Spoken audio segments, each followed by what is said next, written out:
Alrighty. Well, welcome back, everyone, for the after show where, as promised, we will bring you more both stuff and things. And, yeah, both of right? We were gonna both of those we're gonna do? Okay, all right. Stuff, all right. stuff and or things. things or stuff. You know, we could Yeah, do I it in thought it was either supposed to be- order. I'm disappointed. I thought it was things and stuff, man. No. That was last week. We're doing stuff and things this week. So we're good. And if anyone hasn't noticed, they're conspicuously absent from the plug and pug section was Sean. Sean, I apologize. I forgot to mention your channel during plug and pug when we closed. My apologies. I was supposed to get plugged. Oh yeah, you rock. Everybody knows that. Jesus. Well, yeah, but I only had one serious Everybody's question at supposed the end of the last to hangout, plug. Oh. and that was, how much dust has my ex-birthday drone collected, and why aren't you making drone videos? There's plans. There's plans for good ones. Indeed, there are. I have a plans. question too. Okay, what's your question? This one's for Sean Hufford. Okay. Is Okay. Red still creeped out about me? Oh, what, dude? Huh? God damn God. it! Dude, Tornado, don't make me Tornado, try to speak to him normally. That will help you. I told you already. All right. Yeah, I know. I kind of messed up on that front. All right. Anyway, Sean, perhaps you missed it earlier. You know, we're since the sun has not come up yet. All those who enjoy the hobby of motorcycling, we insist that it's not actually tomorrow until the sun comes up. So it's still St. Patrick's Day. Were you privy to the viewing of the St. Patrick's Day card? Graciously sent to us. Okay. It's yeah. Buster the Atheist Pug was kind enough to send us a card. Here it is. Oh, can you see the screen in Hangouts? Yeah. Okay, good. I'm seeing something at least.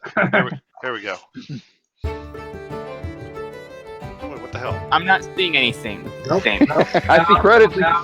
There we go. There, Oh, God. Percent. There we go. There we go. Yeah. Jumper. The Pug's good about stuff like that. Holidays, we usually get cards and whatnot. The lepra pug. I want to know where you got that stripper. It's actually a very old app, or widget, I should say. It was invented back with Windows XP. I remember What? that part. In the I ancient forget what days. it's called, actually. What was Alrighty. it called? Desktop, or like desktop stripper or something like that. I don't remember. Ice stripper, I think. Anyway, it kind of fits, doesn't it? Anyway, That's all epic. right. Yeah. Well, Don't ask So, me how I here's know the that. You question. guys don't want to know. Who was paying more attention to Buster and who was paying more attention to the dancing lady? you tell me, Duh. Buster- I wait was a minute. paying more attention to the Wait a dancing minute. lady than the Are- pug. Cap, are you? Wait a minute. Buster was in that card? Yeah, he kind of was. I He just was thought the he guy with sent the it. I beard. didn't see any pugs. He was the pug with the beard, the green beard, All right, whatever. Cap. That's it. For the rest of the panel, what the hell's Cap talking about? Okay, guys, I'm gonna have to head off now. It's been All great right. being with you guys. Hiya, Richard. Thank you See for you. joining Maybe, us. maybe another time. Horrible. See you later Let's on. have me on. See you later on, Brooke. See you later on, Don't Sean. forget to stop by the Tuesday stream. We're going to blow up Yeah, some I missed- turtles. I missed last night because I bloody collapsed into the couch and slept until about 11:30 last night. Yeah, that's my luck. Anyway, see you later on. Bye now. Take Okay. care. See ya. Later. Alrighty. Well, that was. So there was a pug in that card, really? All right. Okay. And I an don't know interesting, anything about that. apparently glacial cut valley. Indeed. That was actually I was from paying more Ireland. attention to the dancing lady. Alrighty. I was partial to the music. It was rather nice. It is Anyway. nice. Alrighty. Well, thanks for calling drinks so often, everybody. It was only 29. What are you talking about? What the? Yeah, Yeah, Lightweight. Ah, yeah, that was. Tornado will jump on it with a test pattern. If it's Jaron. I feel like it's. I will jump on it was with very that. low. yeah. I was thinking that was rather low. Oh. But then again, about a quarter of his video was actually Stephen Hawking talking, so Right. it wasn't. Yeah. So that probably did help lower it. indeed, and it made it more tolerable. We actually, Yes. Oh yeah. I don't even want to know what if we did last week's thing all the way through, how many we would have on that counter. yeah. And Sean, Yeah. do you notice I get pissed very easily about Jism? Yes. Do what? Did you notice I get pissed very easily when Jism comes on? Yeah, it's kind of a mess to clean up, No, isn't we it? haven't noticed that at all. Nothing like the amount of piss that happened. It's nothing like the amount of piss I wound up having earlier. Wow. Yeah. Yeah, you kind of Well, had see, to, here's to the trick. go. Here's Sean? the trick. When Jism comes on, Kleenex. It's always the or best if way you're to go. very strenuous, paper towels. Okay, Everyone I see which path we're heading down here. Hello, I'm in the hangout. Wait. It's also Sai- 5 in Oh, the no, morning, so That is the last. So, Sai, are we not supposed to turn this into a very crappy after show? No, I figured we should include. No, we're supposed to be discussing science. No, Yeah. see, I have a thing about monetization, so Yeah. I don't like it. monetization be damned. Well, I don't get monetization because I'm too small of a channel. So, if I don't get it, no one gets it. Indeed. Well, that's. It was a good topic Hmm? because whereas Jaron going after the flat Earth is a repetitive element, but to go after someone like Stephen Hawking requires such a chutzpah of stupid Oh yeah. that it puts it in a completely different perspective. RJ, you forget. It's not chutzpah, it's horseshit. And Yeah. Tornado, I think you got some background there.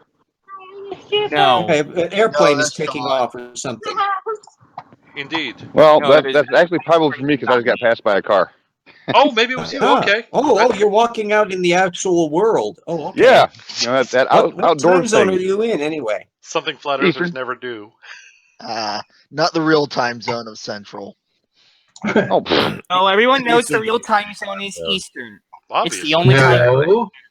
You guys on the other coast are just are out of your damn minds. What do you mean Stick with other the coast? West There's Coast. Wait, Pacific time is the way only better. real time. Yeah, that's because they're behind everybody else. Right. Yeah. Yeah, get Yeah, past see, us and you're one wet. No one cares about the Pacific people. They see the Pacific time zone is like a Canadian. wait. don't matter. There's Pacific people. What? That's Yeah, crazy there's talk. people all over the coast. That's crazy talk. Next, you're going to say Central and Mountain Time actually exists. That's Yep. ridiculous. Well, those are the same Yeah. thing. In Idaho, you get two time zones. Northern Idaho is Pacific time, and Southern Idaho is an hour later in Central, which is weird. Oh, No, you want to talk about jacked up time zones? Look at Australia. Yeah, Australia's time zone suck. We don't talk about that. we had Yeah, fun with time zones, did we not? We did. We did. We absolutely did. That was the best. It was, Yeah, Hold two cell phones next to each other and get two different times. That was awesome. and that triggered a false launch of okay, everybody get ready. Yep. For anyone that's not familiar, Hey, this was for the Eclipse, and everything was timed to the second, thanks to excellent scheduling by all parties involved.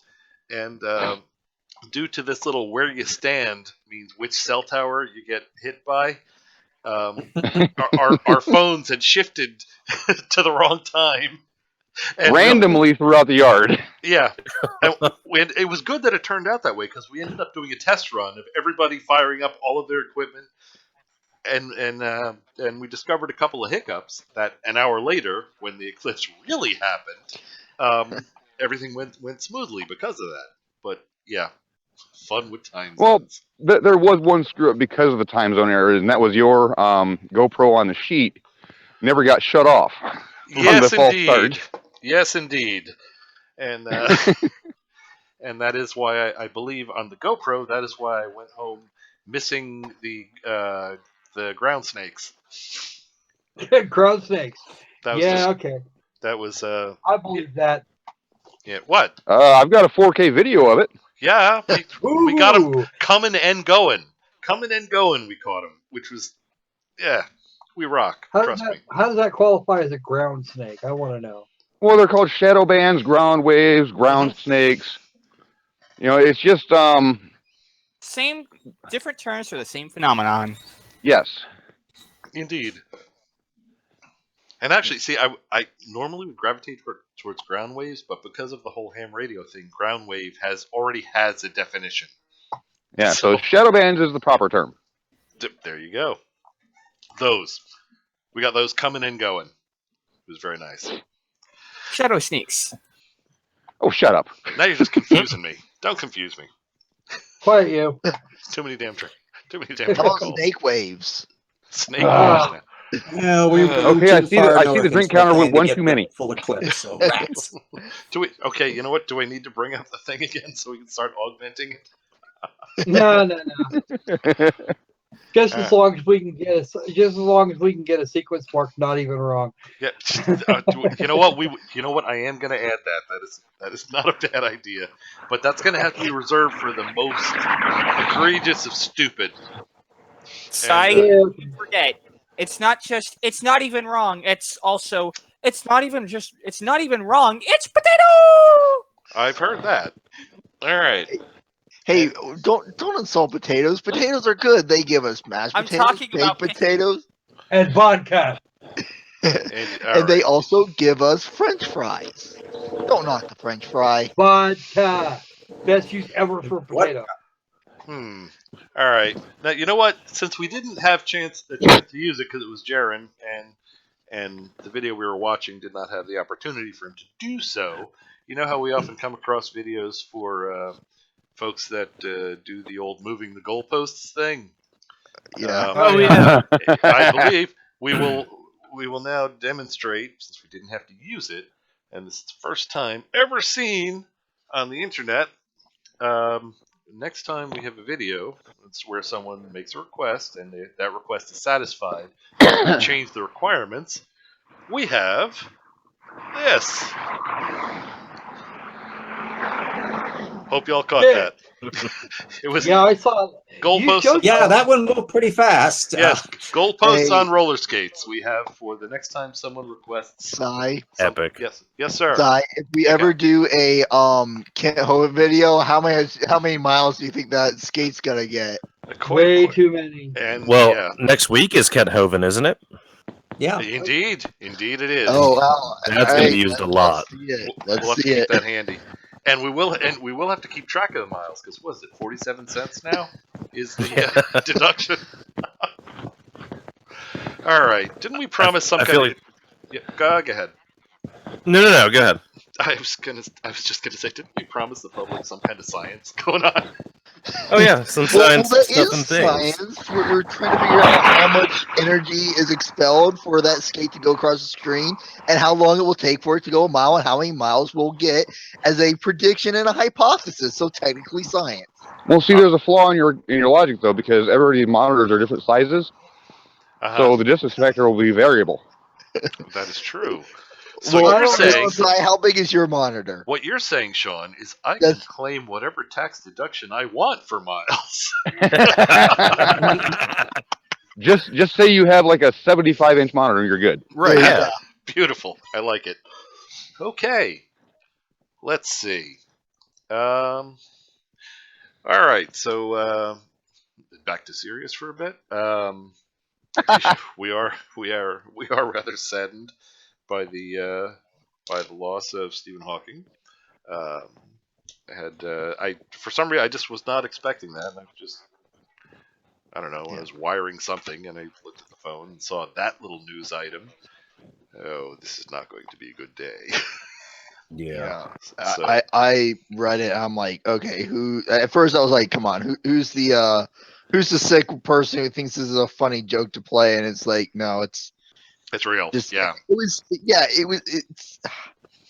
as I said, we lost one of the greatest minds ever that we've known.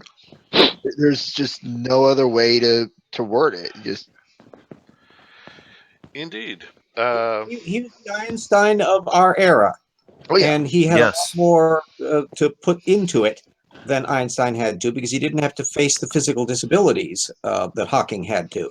I put a thing in a little homage that I was asked to write for the Spokane Faves that should be appearing on their website fairly shortly. The thing that struck me about him is that I'm thinking there must have been an enormous number of times when he was just screaming in despair at the situation he was in.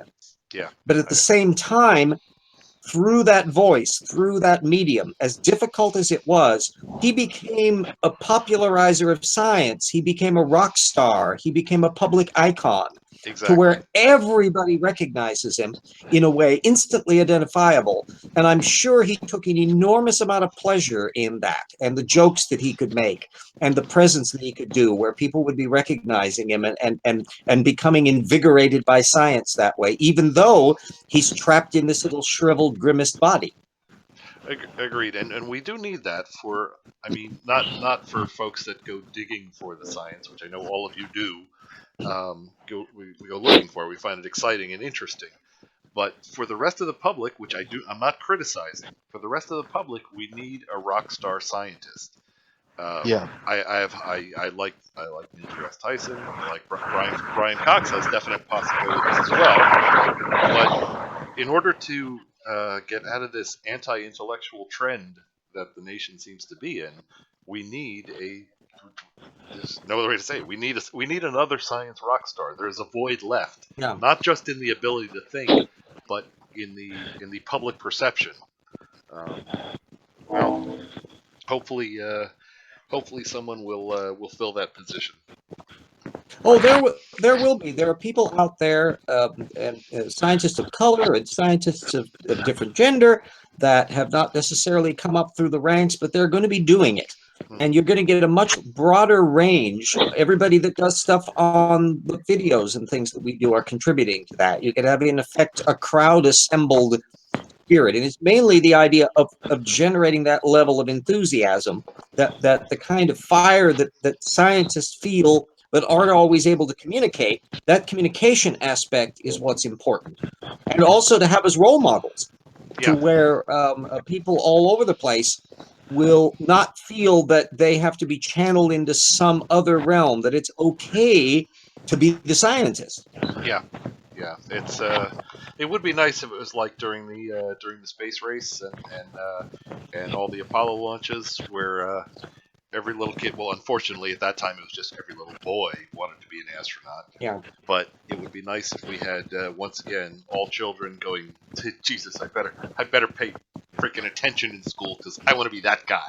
You know, stepping off the ship onto Mars. I want to be that guy. That would be nice to have. And look at the role that Star Trek played in that, because I'm old enough to remember when Star Trek came on, and it opened up a world where, of course, anybody can be captain of the Enterprise. You don't have to be, regardless of what race you are, regardless of whether you're a man or a woman, you can be performing roles and with dignity and intellect. And it was just like the most obvious thing in the world, but it took a long time to sink in. I still remember the controversy, and when you think about it, there was a controversy over Kirk kissing Uhura on the television show. I remember an that. An interracial kiss. Yep. And it was a big flap. Now you would go, what? Why would anybody bat an eyelash at this? Indeed. And the fact that do you catch Drunk History? Once in a while, yes. And honestly, I've actually gotten to be really of our show. a big fan of it. Because of the fact that when they record these Drunk History episodes and then they get actors act out the exact dialogue of the drunk person. And it's just hilarious. But one of the ones they did was about Uhura. And of course, it was recounting the story that most of us who are Star Trek fans know about, that she was going to quit the series because she didn't think she had enough to do and was going to do other things. And Martin Luther King told her, first of all, that he was a Star Trek fan. And he said, do you realize the importance of what you represent? You're the first Black woman that is appearing on a show in a position other than a domestic. You're the communications officer on a starship. Don't you dare leave. And she didn't. Yeah, I had heard that story, and I always thought that was really cool. There were tons of people that... I have heard that story from every which direction. Yeah. Well, honestly, that television show did help quite a bit, and I'm going to bore you guys once again by mentioning NASA even had a NASA social that I went to, of course, on it was called Star Trek and its influence on NASA culture. That was the title of the NASA social, and it was just about this stuff. How many of the people that went into scientific endeavors and ended up working at NASA were first inspired by that show. So much credit. You'd be amazed. Much credit. Yeah, there's never been a science fiction show that had the influence that it did. There were ones that were influential. You could get tons of philosophy off of Twilight Zone, but it wasn't a vision of the future in the way Star Trek was. And there had been no weekly television series that was not a serial that was on other than Silly Lost in Space or Voyage to the Bottom of the Sea that were basically potboiler things. So it was a completely different thing. And I can still remember literally where the television set was in the room when the show began. It's that vivid in my memory. Suddenly, wow, this is a future I want to see happen. Indeed. So, RJ, with the Twilight Zone, should we not adjust our TV sets? Oh, that's you're thinking of Outer Limits. That's Outer Limits. Oh, I thought that was Twilight Zone. No. Don't 1960s science fictions with me, young man. You gotta watch more Nick at Night. I stand corrected. I said, both of those were anthology series. Yeah. Outer Limits was only on for 2 years, although I didn't start watching it originally because it didn't seem as good as Twilight Zone.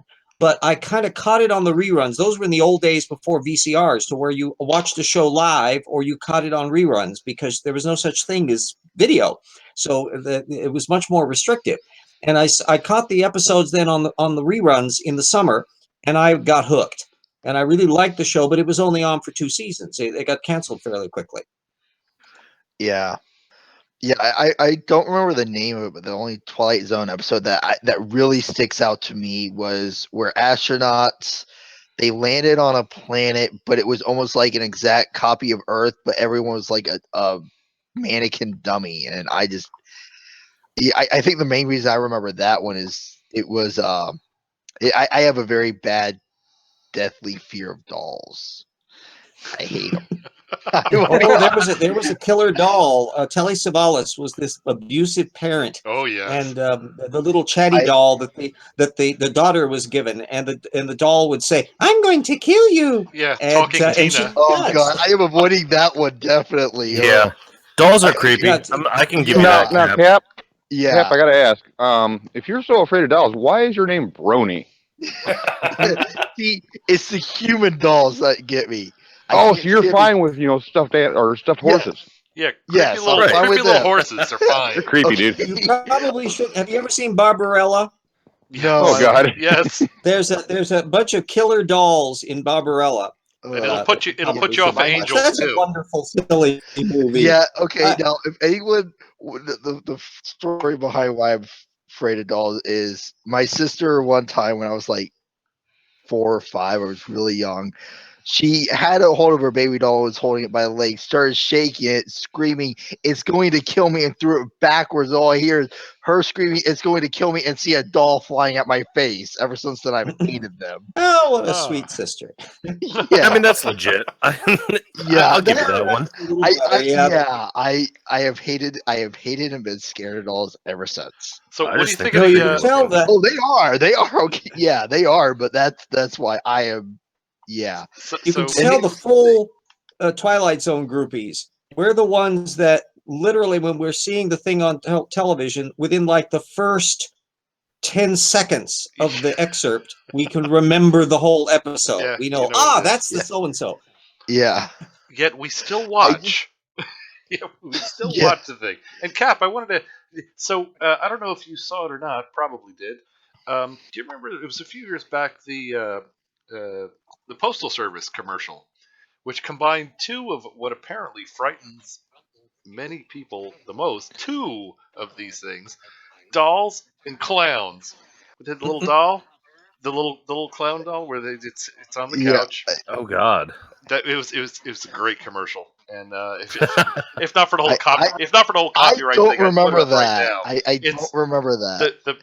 The post office, the postal employee is at the front door, and the family is there at the front door saying, we want to send this present back, and the camera. Oh yes, the yes, clown, I remember that. a One. little I don't clown remember doll, that one. a little clown they've doll gotten sitting the on a gifts couch, of the dolls. and then the little clown doll sitting on a couch, and then the postal guy saying, "Well, it's easy enough. Why don't you just do this and that?" And then the family says, "No, you don't understand. We have to return this." And then the camera pans back, and the clown doll is standing right behind the family. And the postal guy says, "Oh yeah, that's got to go." Another one is in that same vein is ventriloquist dummies. Okay, That's another one that has a long trope of psychopathology. And oddly enough, ventriloquist dummies. Okay, except for Dead Silence, I hated Dead Silence. That was a messed up movie. I'll tell you that much. But they don't like. I can watch like ventriloquist dummies. I know someone who did ventriloquism in high school, and they were okay at it. But like their dummies didn't bother me. It's I don't know why that did, but like other ones, it's just, yeah. Well, it was mainly in the period. Here, I'll give you some history. You had Charlie McCarthy and Edgar Bergen. Edgar Bergen was the ventriloquist. Yes. This to show you what it was, how popular he was. He had a radio show. Yeah, what I've does it mean to be a ventriloquist on a radio show? You didn't even see him, but he was basically a comic routine. And then you find the trope that comes in with the sinister one is really some of the mystery writers in that in the 1940s and 50s. And then you don't really get a changeover until somebody like Jeff Dunham now, who's brought back the comedic satirical side of it. And so I don't think we have the same feeling. But for a while there, ventriloquist dummies had a weird vibe. You'll actually like this bit, I think, because yes, I love the old 1940s radio shows. I actually, anytime I hear the Inner Sanctum episode of the Deadly Dummy, I always think of I always thought that sounded kind of like Charlie McCarthy. Charlie McCarthy was a troublemaker dummy. He was a fascinating insult. It was a comedic insult thing, and they were very sharp-witted. And of course, there was a famous feud, a pretend feud that Edgar Bergen had with Jack Benny, who was also in the heyday of that period. Although he extended into television. How old was he? 36. He was 36 when he died, right? Who? Edgar Bergen? No, Jack Benny. Oh no, Jack Benny lived for years and years and years and years and years. He was making movies. He was making movies in the mid 1930s, and he was still on television in the mid 1960s. I know, but RJ, wasn't that the running gag with Jack Benny though? He was always 36 or something. Oh, he's always 39. 39. Sorry, 39. And a super cheapskate. The most famous Jack Benny tune is a joke is your money or your life, and then pause. Yeah. I'm thinking it over. That was. Yeah. And Absolutely. Jack Benny was absolutely generous with his money, though. In real life, he really was. Oh no, he was a wonderful person and decent. He had a huge, wonderful marriage for years and years and years. But he was just razor sharp on his timing. And he adapted very easily to television, where timing was everything, and he could pull off close-ups and the like. So we always watch Jack Benny show. You can see bits and pieces of him. Probably the handiest movie to watch would be "It's a Mad, Mad, Mad, Mad World." Because almost everybody is in I it. remember that movie. Oh yeah, that is a good movie. Yeah, me and RJ had a long talk about that one day. I love that one. And I just it's have a one thing to love-hate say. relationship. There are some people who will despise the movie because they think it's the most boring comedy they've ever seen, or they'll love it. There's no middle ground on it. It is the best comedy out there. I loved it. I know, right? What's up with that? Jimmy Durante kicking the bucket, literally. Literally, yeah. Have you seen the long version? Because the standard release version is the short 2-hour, 45-minute one, but the movie was longer. Yeah. The short, the current, the standard release version, but it was not released in that form. It was released in a 3-hour, 15-minute version, and it got quickly cut down. And for years and years, there was all these rumors that circulated. There was one of the groupies who had seen the movie in Cinerama on its original release version, and he said, "Oh, I want the original version because there were so many bits in it that were not ended up in the finished film, the cut version." And he spent years hunting around for it. The laser disc that came out in the 1990s had found a chunk of it, and then lately they just found a bit more of it, and there's a Blu-ray version of it that has a 3-hour, 15-minute version of the movie with some cuts where they've had sound bits where they put in still photographs, and other sections where they've had cuts from a Panavision print where they've put in boundary layers to show you how it would have looked on the original Cinerama screen and all that. So they've got a kind of a working version, and just for the Jonathan Winters character, the long version's better because you get to see the motivations of what the character was about. And then the one that just slays me, Dick Shawn doing the thing where the phone is ringing and ringing and ringing and ringing and he never answers it. And there were 2 of those in the film, and they cut the first version. And when you see that, you're just screaming at him to answer the damn phone, and it just goes on and on and on. It was like a grand roller coaster in the original version of the movie. And for me, I think the long version plays faster than the short version because the pacings are back. Yeah.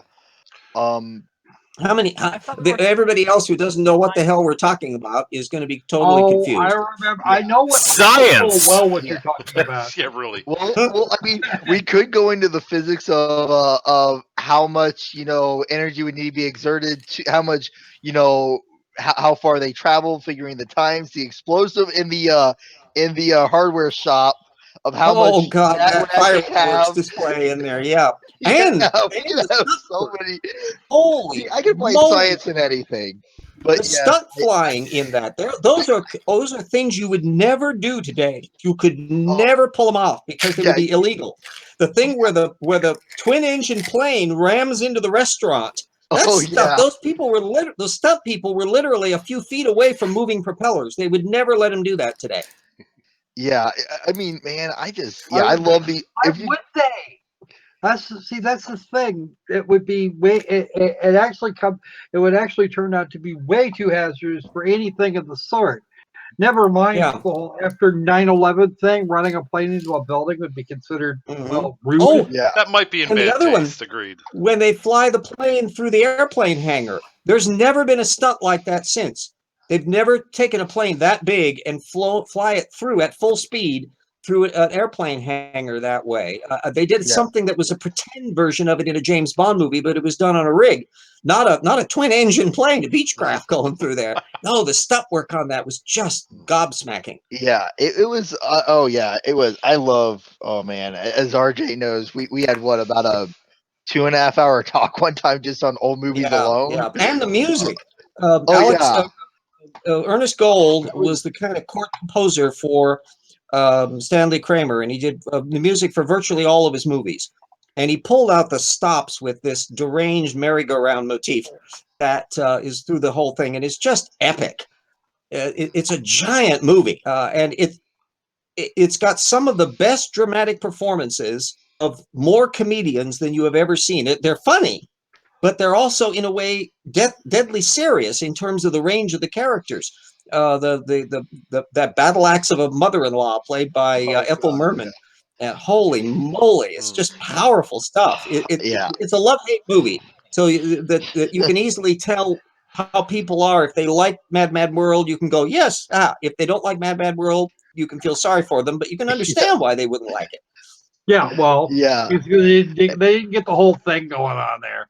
Yeah, Mad World was definitely an experience. Yeah, I tried getting my girlfriend to watch it. She tried, and she made about 30 minutes in. It's like she literally told me, it's like, this is the dumbest movie I've ever seen. Yeah. And I can understand it. I'm like, yes, but it's so great. She's like, you'll either get it or you won't. Even gonna. She's like, just turn it off. I can't even finish it. It's too soon. I'm like, oh. But I can understand where she would come from. I was like, I didn't think she was probably gonna like it anyway because that's not her style of movie. But I was like, oh man, it's a good movie. In the I love long it. version, it's almost real time. The time it takes everybody to drive the places that they're doing and doing the things they're doing in that longer version, functionally, you're seeing the whole story almost real time. And then, of course, under the big W, you can't miss it. It's under the big W. Big W. Yeah, it is like they're like all looking for like something else, and it's like no, it's the 4 palm trees, and it's like it is and so. Spencer Tracy. Oh God, Holy moly! If there was ever he was in terrible pain. His health was failing miserably. Although he lived another 5 years, they had to do things in short spurts because his health was pretty bad. Yeah. But the point is that he could command the scene without him saying a word. And of course, it's extremely widescreen, so you get this vast ensemble where there's like 5 or 10 people all running around at the same time, and the cinematography on it's the one giant epic that Stanley Kramer did. He never filmed in his widescreen a process ever again. But really. Hey, if I may make an interjection. Yes. For anyone that doesn't know, interjections show excitement or emotion. They're generally set apart from a sentence by an exclamation point or by a comma when the feeling's not so strong. All right, who can tell me? Who can tell me where that's from? Oh wait, I don't know. Really? Oh, gosh, I have no idea. You're kidding. I don't. I've heard this one. I've heard it. I know which thing you're talking about. I want to say something like Schoolhouse Rock. I Winner! We have a winner! Cap wins! Oh, I was just guessing. I was like, this sounds like I have not seen Schoolhouse Rock. Okay, RJ. Schoolhouse RJ, Rock. how did you grow up? How did you grow up in the 1960s and 70s and not catch Schoolhouse Rock on ABC? How did you not do this? We need more of that because kind of crap. I was watching other stuff. Obviously, you missed something. We need more Schoolhouse Rock on TV. I will now. say this: Schoolhouse Rock helped me pass a English test one time. Wait a minute. You passed a English test? Is that what you just said? That's exactly what he said. Back in the day. No, it was actually a college level because I'm horrible at English and grammar. So I had to, and you can ask RJ. You see my grammar; it's not pretty. So you passed the college level English course, and yet because of Schoolhouse Rock, it wasn't because of that. It was a test, and I could not remember what a freaking conjunction. I could not remember which one was the conjunction. Conjunction junction. And the question was which was conjunction. Yeah, I remember that one all too well. I actually literally started singing to myself. That was an online class because I would first start singing class, but I was singing the conjunction junction song in my head to remember what the conjunctions were. And yes, Frater, that's what I meant. Yes, Frater, and English test, not an English test, not a English test. Anyway, on to the actual interjection in question. Quite a while ago, Copernicus brought up. He was making reference that somebody should tell. This was not to us. There are chats going on between the folks there. The quote is as follows: Vincent, can you please tell him we loved his kick-ass latest vid on the ISS height calculation, referring to, of course, our friend Red, which was I loved that. That was awesome. I did like that. A really good vid, and I appreciate Rick going through the math for that. Mm-hmm. Agreed. If I may interject, please. Schoolhouse Rock came on in 1973. I was in my 3rd year of college at that point, so I was a tad old to watch that. Okay. RJ, you still had no excuse for missing it. Have you ever been married and or had children? No. Well, if it makes you feel better, RJ, I was 2. Missed out. Yeah, I will still to this day watch Schoolhouse Rock. I will. Well, from the way you say A English, I think you still need to listen to Schoolhouse Rock. Hey, leave my horrible grammar out of this. Yeah, no, and I will. Virtually no educational shows out of this, sir. On when I was a kid. Actually write in the English language, and you should really get on. You should really get with the program, dude. Seriously. I use gooder English, ain't it grand? Hey, you know good English speak. All right, you know what? Forget the whole Jaron thing. Fuck you, dude. Don't do that. All right, and believe it or not, I actually used that sentence in an English paper and got an A. It actually got a decent grade for it, even though that was in there. But Cap, Okay, Cap, you know what? Cap, are you saying you got AA? Got an A.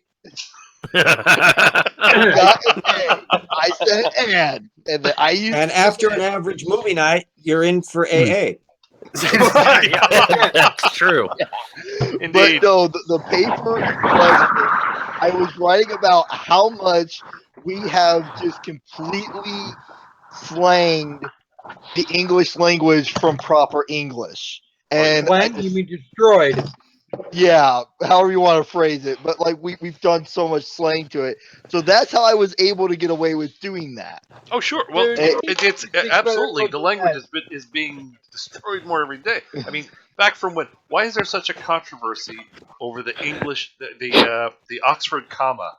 See, for God's sake, the whole argument on this side of the pond is that we got to put the comma inside of the quotes, even if it doesn't belong there, so it doesn't get lost.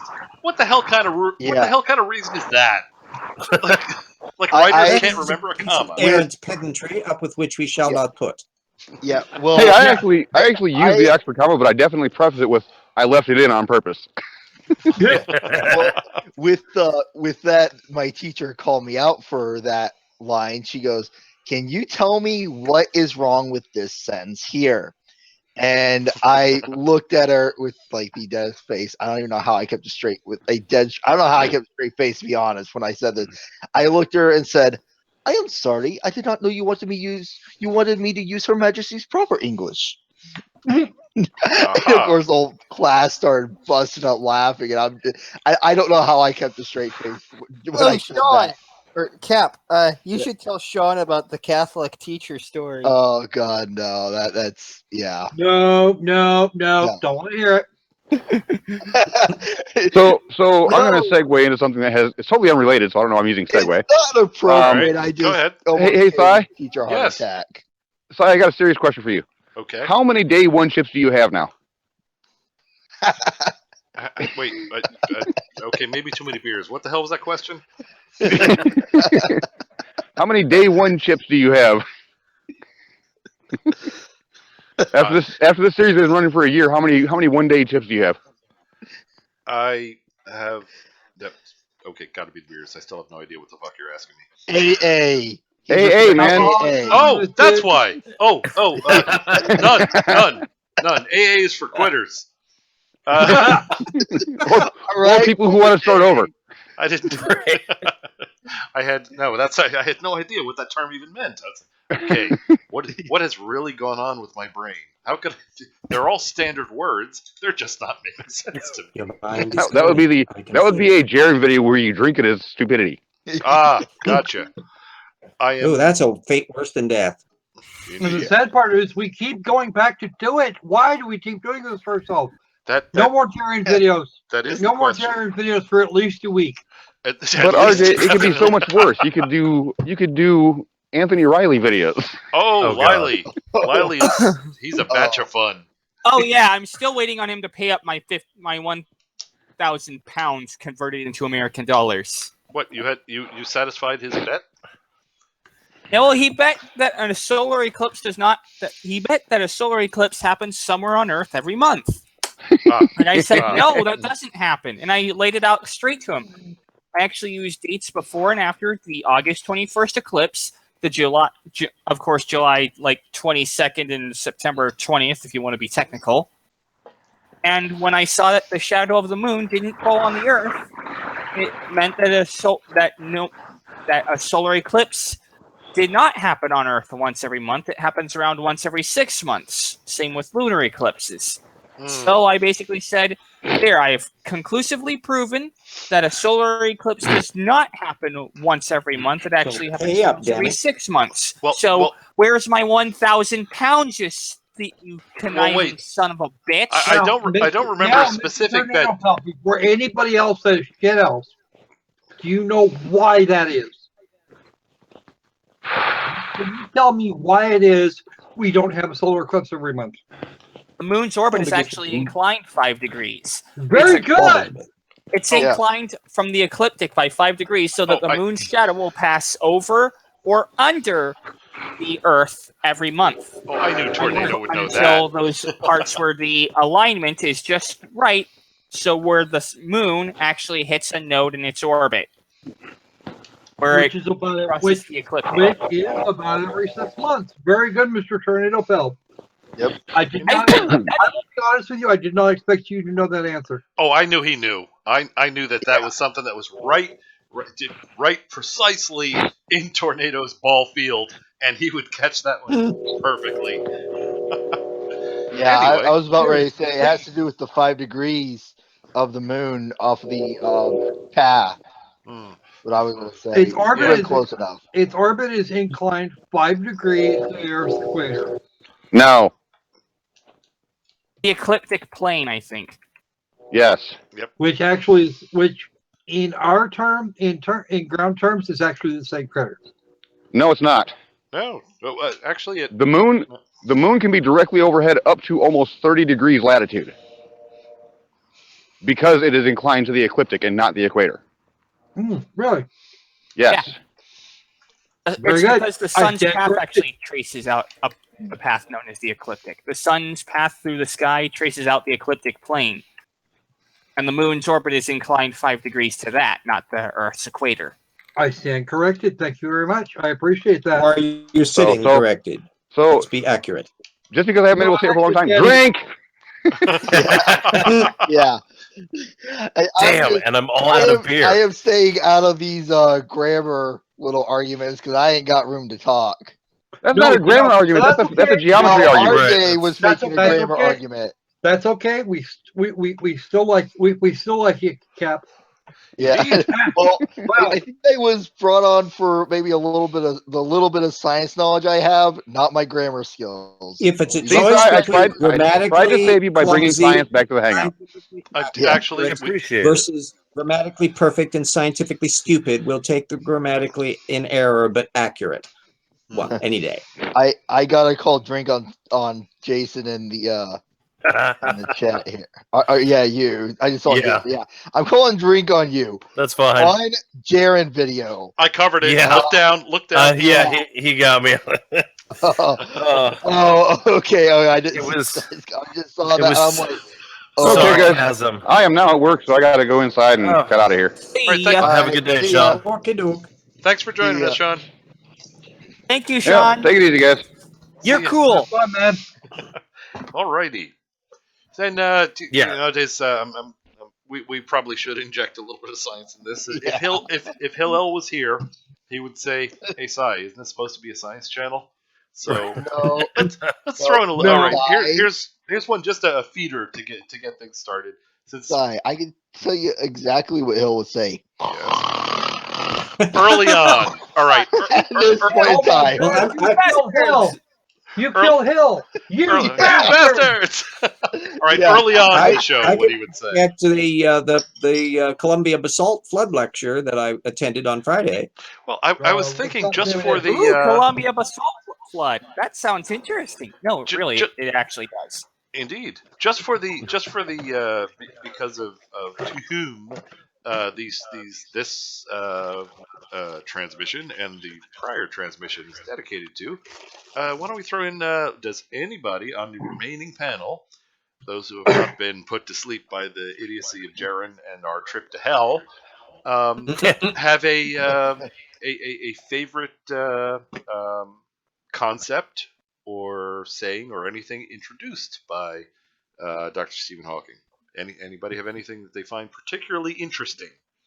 Well, I actually read one of his books called A Brief History of Time. Yes. Ha ha! Beat you to it. Okay. Yeah. It was a book my science teacher in high school had. His name was Mr. Kitchens, and he basically introduced me to Stephen Hawking through that book. Interesting. Dude, my first run-in with Stephen Hawking, I was all of about 8 years old. Mm-hmm. Now, my son, my older son, has his 8th birthday coming up. Guess what he's getting? Stephen Hawking? I have an audiobook copy of A Brief History of Time. He is going to get a copy of it, and he's going to listen to it. Excellent. Yeah. He's also going to get a copy of The Selfish Gene and a couple of other Dawkins books. Oh, Squirrel, why must you indoctrinate your kids with logic, science, and fact? Scientism. Don't you know the Bible has all the answers you ever would need? And if you said that to my kid, he would look at you and say, citation fuck needed. You trained him well. Alrighty. You are one with the Force, and the Force is. For me, I mean, I've always found the idea or whatever, but of Hawking radiation. That has always intrigued me. That I will say. There was also a thing that was mentioned while I was still on movie night. Mm-hmm. Mr. Hawking did indeed go into some material about extraterrestrial life forms and what they might look like and be like. Mm-hmm. And that's another thing that I plan on exposing the children to. Yeah, there's a long speculative science department, not only on alien life forms, but even what would happen in the future if man went extinct, or what might have happened had dinosaurs not gone extinct. So because you have to kind of think through all of your notions about how evolution functions and how biological systems work. So there's quite a lot of speculative stuff on that, which is still speculative, but it's usually grounded in some really interesting science. The what if game occurs in the historical context too, where you try to work out an alternate universe stories, and science fiction stories make use of that a lot. So there's a venerable tradition, and great minds play around with it. And that's the kind of thing that needs to occur. I've played around with it. I've done all sorts of fun shit with that. What would have happened if the Chicxulub crater not been created? What would the world be like now? I will tell you right now, the dinosaurs would not be in charge. Yeah. Well, RJ, I mean, I gotta call you out on something. I mean, we all know that dinosaurs aren't extinct. I mean, we have the Loch Ness Monster. We have, those, supposed pterosaurs down in I just ate one for dinner this evening. Yeah. I mean, there you go. So I mean, they're all real. I mean, I'm going to food. Be right back. Happy fooding. Yeah. Yeah. I'm sorry. Now I feel really, really, sleazy for doing that Yek impression. I can't. I will not be a good Poe. I don't think. I have too much of a conscience. No, the same thing with me. I share one thing with Richard Dawkins, and that is neither one of us did debates. We weren't debaters in school, and it was because we couldn't defend positions we don't believe in. We could only defend the correct position, and if we didn't know what the correct position was, we couldn't defend it. The idea of just arbitrarily taking one side and making an argument on it, no, that's something that goes, please. Yeah. Okay. Right. Let me run this one by you, because the one time, the time that I was actually in debate club, the 1 year I spent in high school debate club, the negative case that I was expected to present if I wanted to go out for a Lincoln Douglas debate was that that our space program is a bad idea. I had to try and defend that. I'm like, no. Yeah, that's the whole debate. No. I would be channeling Arthur C. Clarke. Would say that's that's just crazy talk. Yeah, I was just thinking. I could just see Squirrel going. Do you know who I am? Well, actually, you know what? At that particular point in time, I was 17 years old. I was very much into McCaffrey, Clark, Asimov, a whole bunch of other folks, and I was already writing my own sci-fi. I'm looking at this, going, "What crack are you smoking?" or I guess it would be more. Do you know who I'm going to be or what I'm going to do? Indeed. It doesn't even matter. That part didn't even matter to me. I'm looking at it like, and I actually, because the debate teacher at that point was pissed. Yeah. He instructed me to build a negative case. And I said, no, I'm not going to do that. I built a positive case instead. And the positive case actually involved not the destruction of little ozonies, which is ozone, which is what he was big on, but instead the amount of economic and technological value that it had to that our space program, the United States space program, had to the entire freaking planet. Oh, another interjection, folks. Freighter is going. Is departing. Everybody say goodbye, Freighter. Bye, Freighter. Night, Freighter. Carry on. Don't get me wrong. I still got an A out of his class for both semesters. But damn, if we didn't have some really fucking weird arguments. Yeah.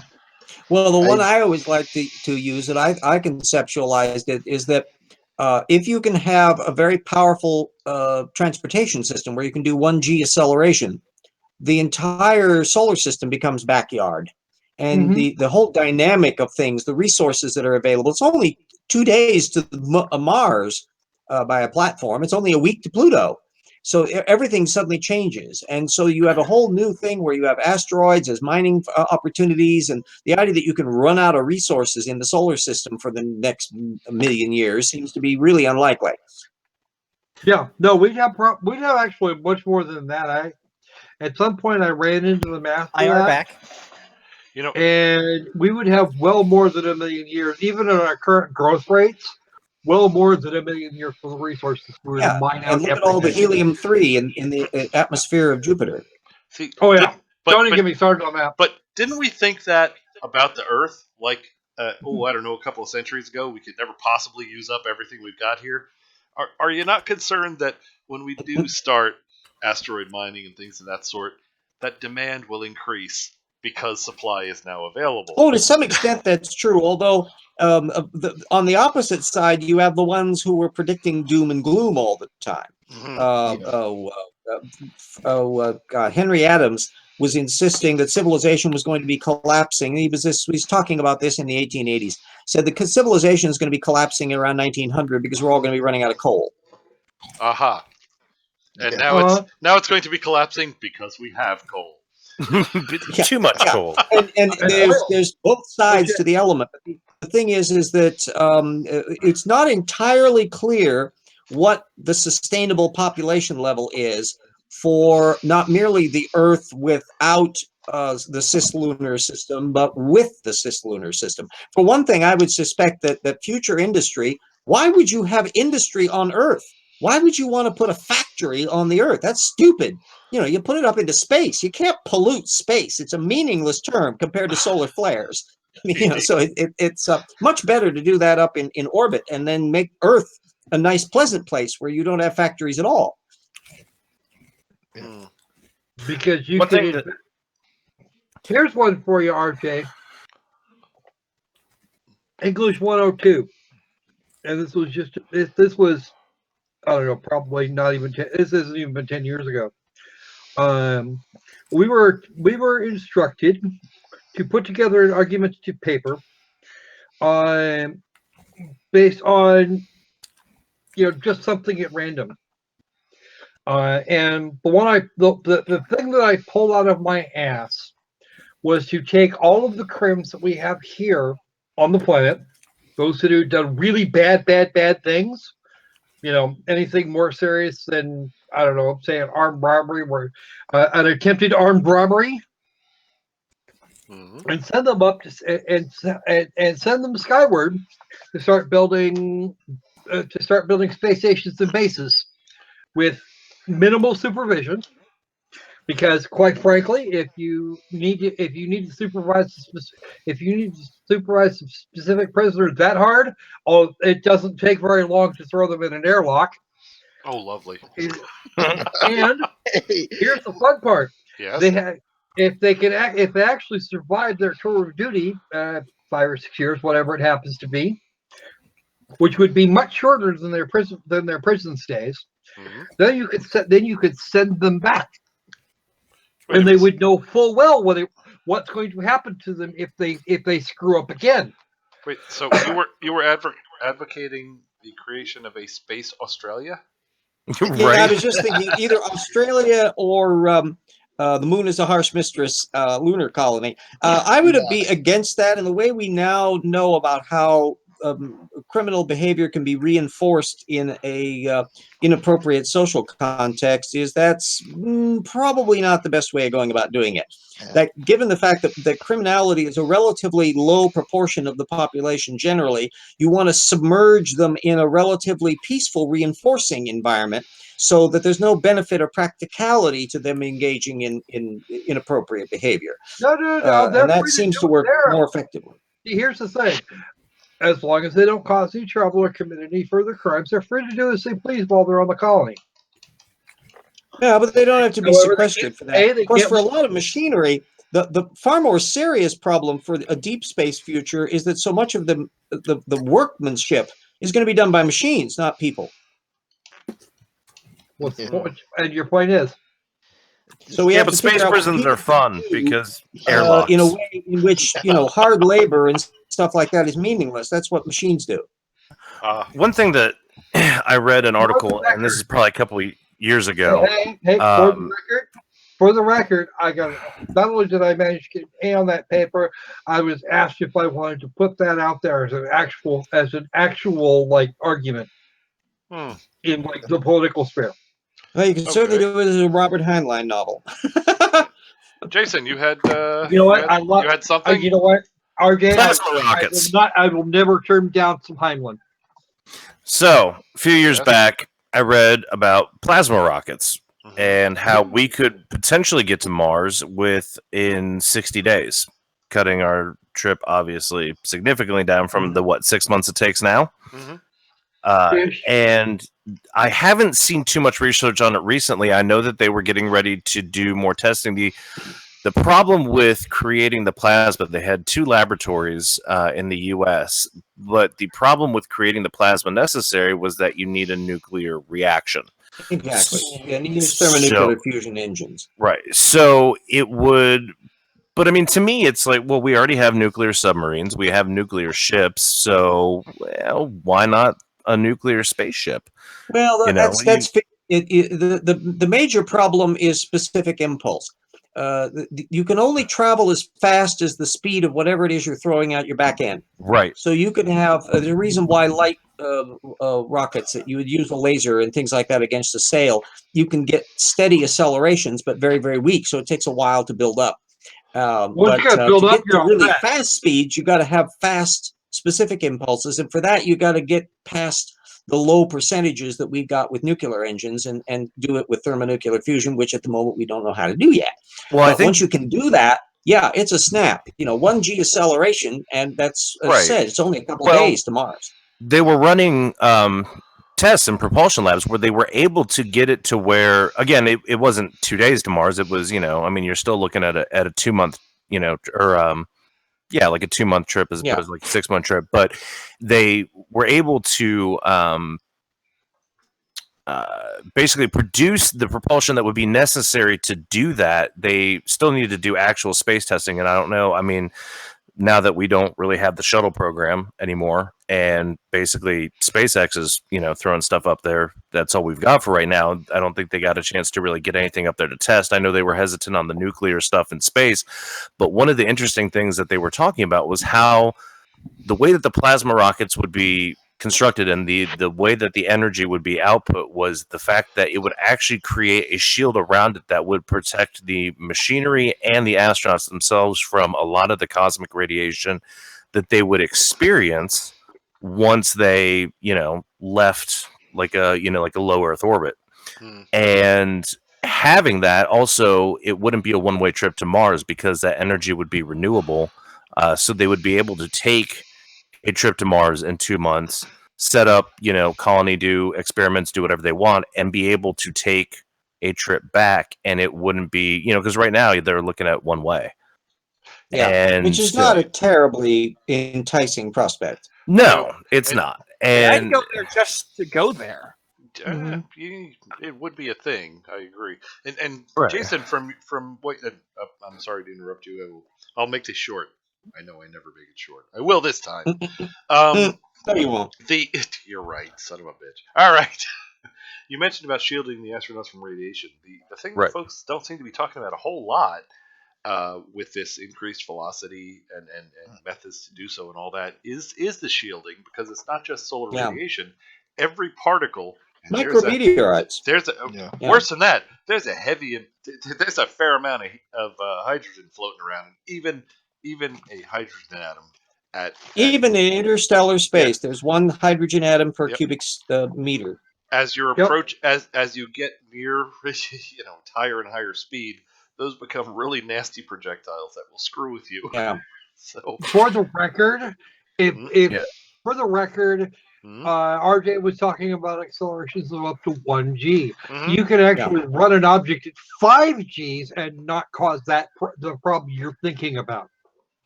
But what do you mean? You could actually put it's spacecraft at 5g. When you're clipping along really fast. If you've sustained 1g, 6 months of 1g, and you're traveling at 70% of the speed of light, so it depends on how long you do it. Yeah. And however, let me before anybody else interjects, let me finish here. You can actually accelerate a mass of any size up to 5g's, even in Earth's atmosphere. Okay. Well, and still not turn a hydrogen atom into a projectile. Okay, you're Actually, I think you might have missed what I was actually saying. Forget about the rate of acceleration, which is what the G number refers to. It's once you have attained a specific velocity, the speed that you achieve when you're just cruising along at 1.5 miles walking, 1.5 miles an hour. No, walking past a hydrogen atom is really not going to cause you much trouble. Get near relativistic speeds. It's a projectile. Or even 230 kilometers per second. It will screw with you. Is a handy speed, because at that rate you don't have to worry about gravitational fields, so you don't have to worry about the sun. You just basically point where you want to go and zap there. But you're clipping along really fast, and you climb in and slam into a little piece of debris at 230 kilometers per second, and that's you're going to have a nice big fat hole in your ass. Yeah, so that's the practical difficulty at that level. Indeed, that was my that was my interjection. But at the highest speed that was actually available to the Apollo spacecraft, for example, the Lunar Excursion Module, it's a couple of layers of tinfoil is more than enough to protect the entire spacecraft from pretty much anything going. Oh yeah, at the low speeds they're going with chemical rockets, that's relatively easy. Yeah. Right, but eventually they'll have to figure. I for a science fiction story, I thought about this stuff I called lattice foam. That was a material that would basically, any incoming particle would be transferred and converted into other material. And so it was like a semi-organic kind of stuff that would be able to absorb the thing and convert it into heat and magnetic power and all that kind of stuff. So you can make use of that. But that was just a thing. Are you possibly referring to a selectively permeable membrane? Yeah, something like that. Well, I'm going to give you one better there, RJ. We have actually launched and returned comet samples with something very similar. It's a sort of biogel that they use for that particular return mission, and they just separated it into little honeycomb cells, popped the stuff in there, set that up, and they did a couple different flybys of this particular comet. Grabbed a bunch of shit out of the tail. They used another one to grab some stuff out of the corona up near the front, and then they hauled ass back to Earth. You mean the coma? There was, but I had something to say. I was going to say I know how to protect the astronauts. I mean, I don't know why people find it so hard to protect them from all the stuff out in space. Wait, Cap. I know. Thoughts and prayers. No, not even close. Come on, thoughts and prayers don't do anything. You paint the ship plaid, because then that way when you go to ludicrous speed, you can't tell. There we go. Yes. Perfect. There we go. Perfect. I'm still going with the thoughts and prayers thing myself. But anyway. Sorry. So anybody want to hear about the Columbia basalt? Yes. God damn it! Sure, tell why us. Tell us about it, please. Yeah, how many of are aware? Crocus Squirrel should be, because he lives in my neck of the woods over in Seattle area, so he should be familiar with that. But I don't know about how much you guys are. The other ones are. If it happened in Washington, I have no idea what you're talking about. It. Okay, So, just imagine inform us. like your Kilauea-sized volcano, something like Okay. that, or Iceland. Just Gotcha. imagine that the size of Washington and Oregon and a portion of Idaho going off continuously for a couple million years. Gotcha. Oh, RJ, Okay. I already see your problem. You're inserting millions of years. We all know it's Yeah. 6,000. Anyway, what it produced is, I think, something like 200,000 cubic kilometers of square kilometers of volcanic rock that occupies the spot where I live and most of Washington and Oregon and so forth and so on. Well, about 18,000 years ago with the Ice Age, you would produce these very massive ice dams as the ice sheets came down, and they would back up water upstream in Lake Missoula, which, if you're familiar with Montana and all of that, you've got these large valleys and it's built up lakes that are about the size of some of the Great Lakes. And then periodically the ice dams would crack and the entire water would discharge in like a day. Wow. And you would have tidal waves hundreds of feet high traveling at hundreds of miles an hour that would then slam down through the coulees. They would produce gigantic steep-sided valleys and gigantic sinkholes, and then they would slam into rises in the area like the Wallula Gap that's down by the Columbia River, where the stuff suddenly would back up, so the water would slosh back forward, and it would be dropping debris and all these things, and then would be cataracting through theirs.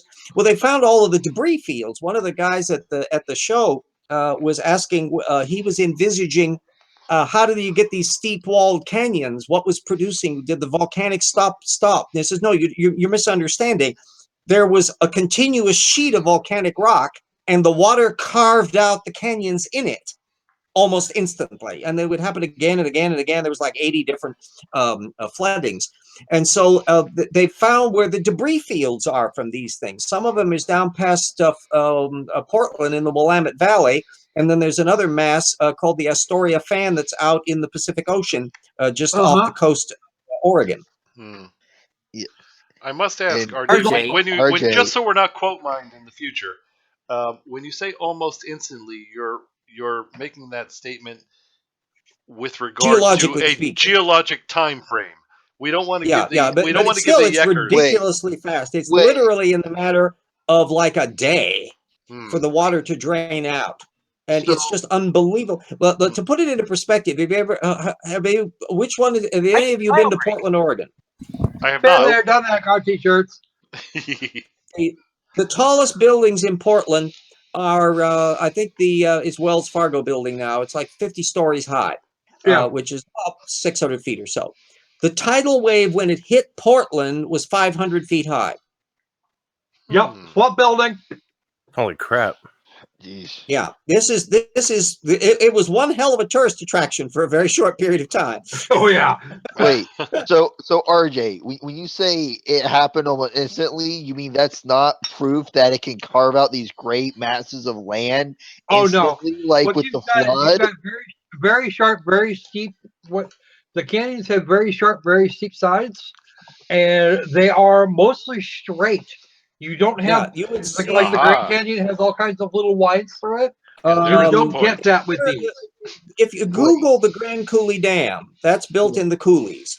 And if you get an aerial view of it, you can see these little lakes that to the side, they're used as reservoirs now. Well, that's using the sections that were cut away by the flooding. And so they're called the scablands, where they're just like you're scraping fingers across the landscape, and you have these trenches and canyons that are like 100 feet deep, carved out of the volcanic rock. Dry Falls.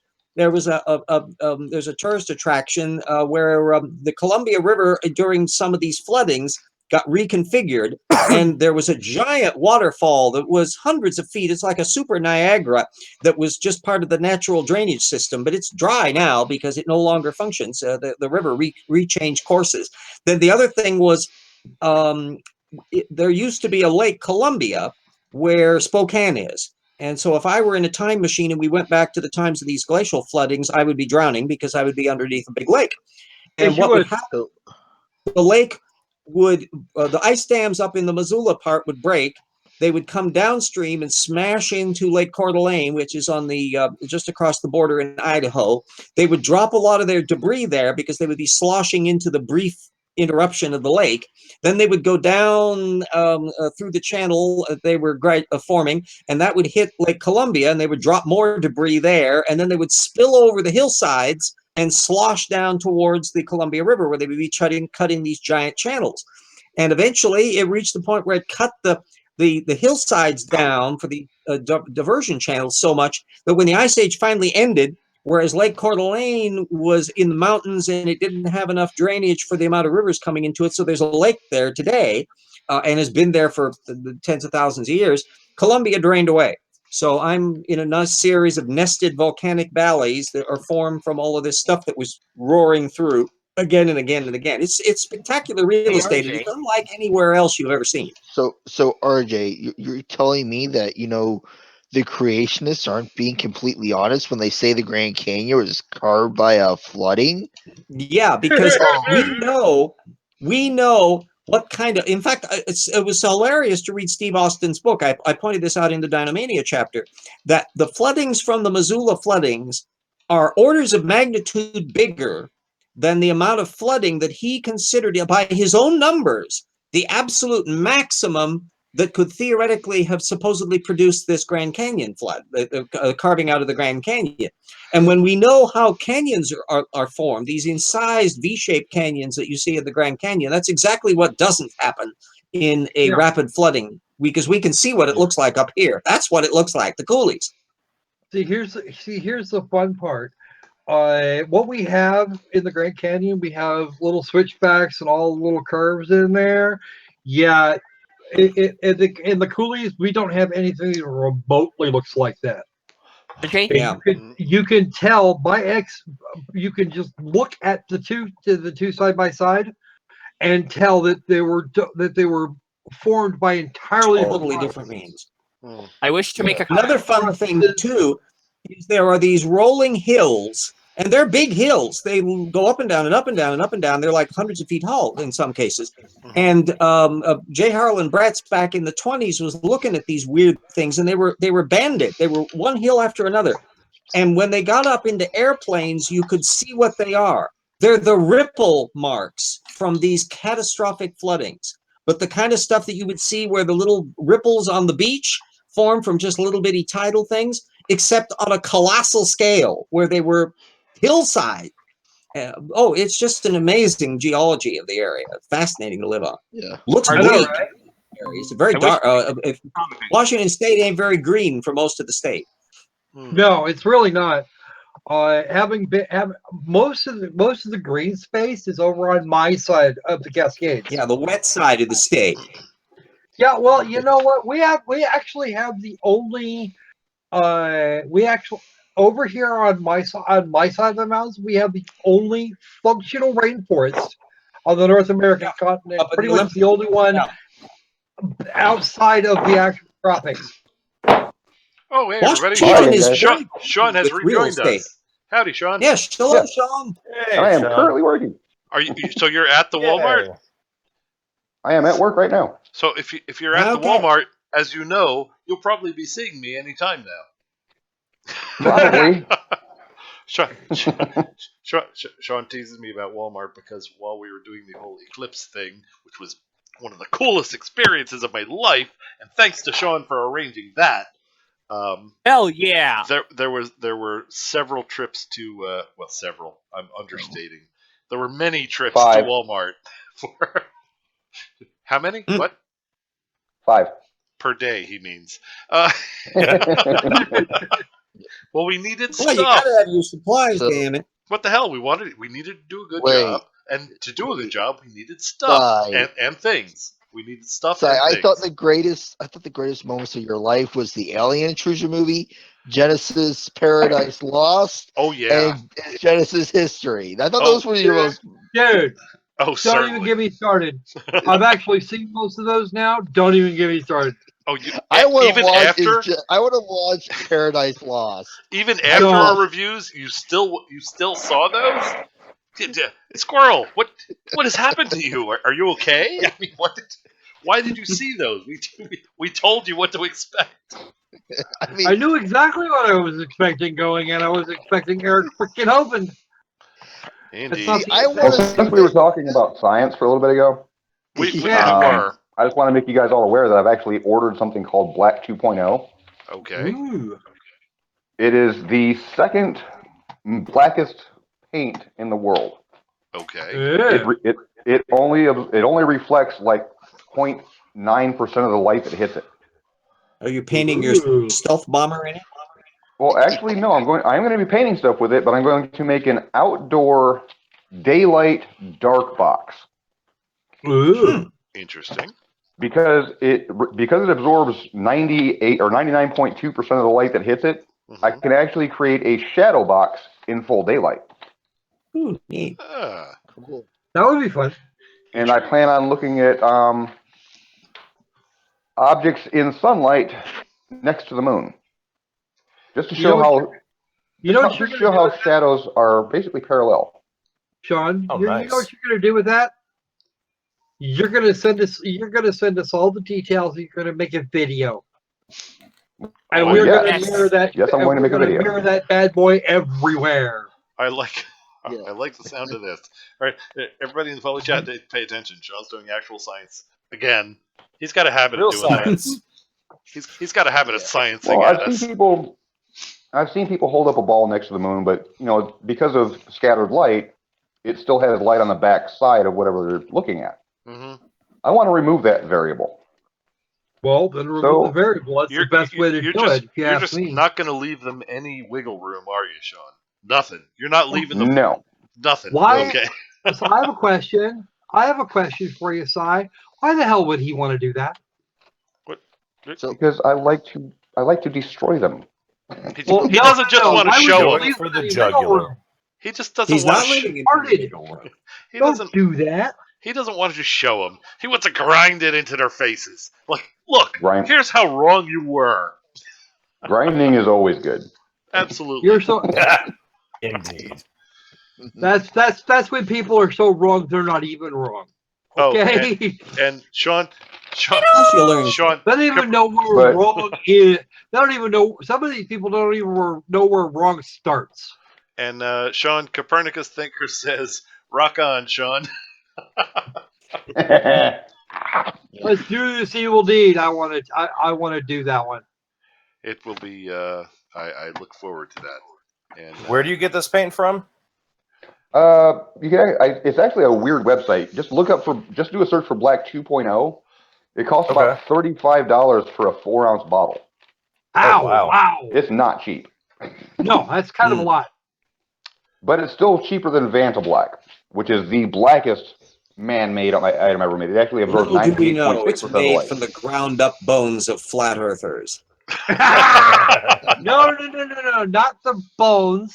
That's what Black 2.0 is made out of. The other stuff is made of their hearts. But I'm going to be doing other flat tests earth testicles. That's obscure. Wow. But that's just it. Not all the flat earthers have testicles. They all do have hearts. What? It is made up of what is left of their brains because their brains are just black holes. So that's how they make it so black. Oh, what were you saying, Sean? That's not true. Well, Black 2.0 is actually a paint. Vanta Black is actually carbon nanotubes that are arranged. You have to cook it after you apply it because it has to lock the carbon nanotubes in place, but it actually absorbs 99.6% of the light that hits it. Oh, and I'm going to be doing other experiments as well, just to demonstrate how much light these things actually absorb and do not re-emit, i.e. reflected light. I'm going to be doing this with a couple of lasers. I'm going to test out my laser rangefinder on it to see if we can even get a reading on it at all. Nice. But yeah, I'm going to be doing several tests with it as long as the paint lasts. But this is what I do with the people that actually donate to my channel. I buy stuff that is used for experiments. Other than the hotel that I actually had to beg for, which I still feel bad about. Hey, Karis is Maybe you can make a portable hole like the old Warner Brothers cartoon. Karis is in the public chat. Welcome, Karis. This is the after show. We actually finished up with the stupid a while ago.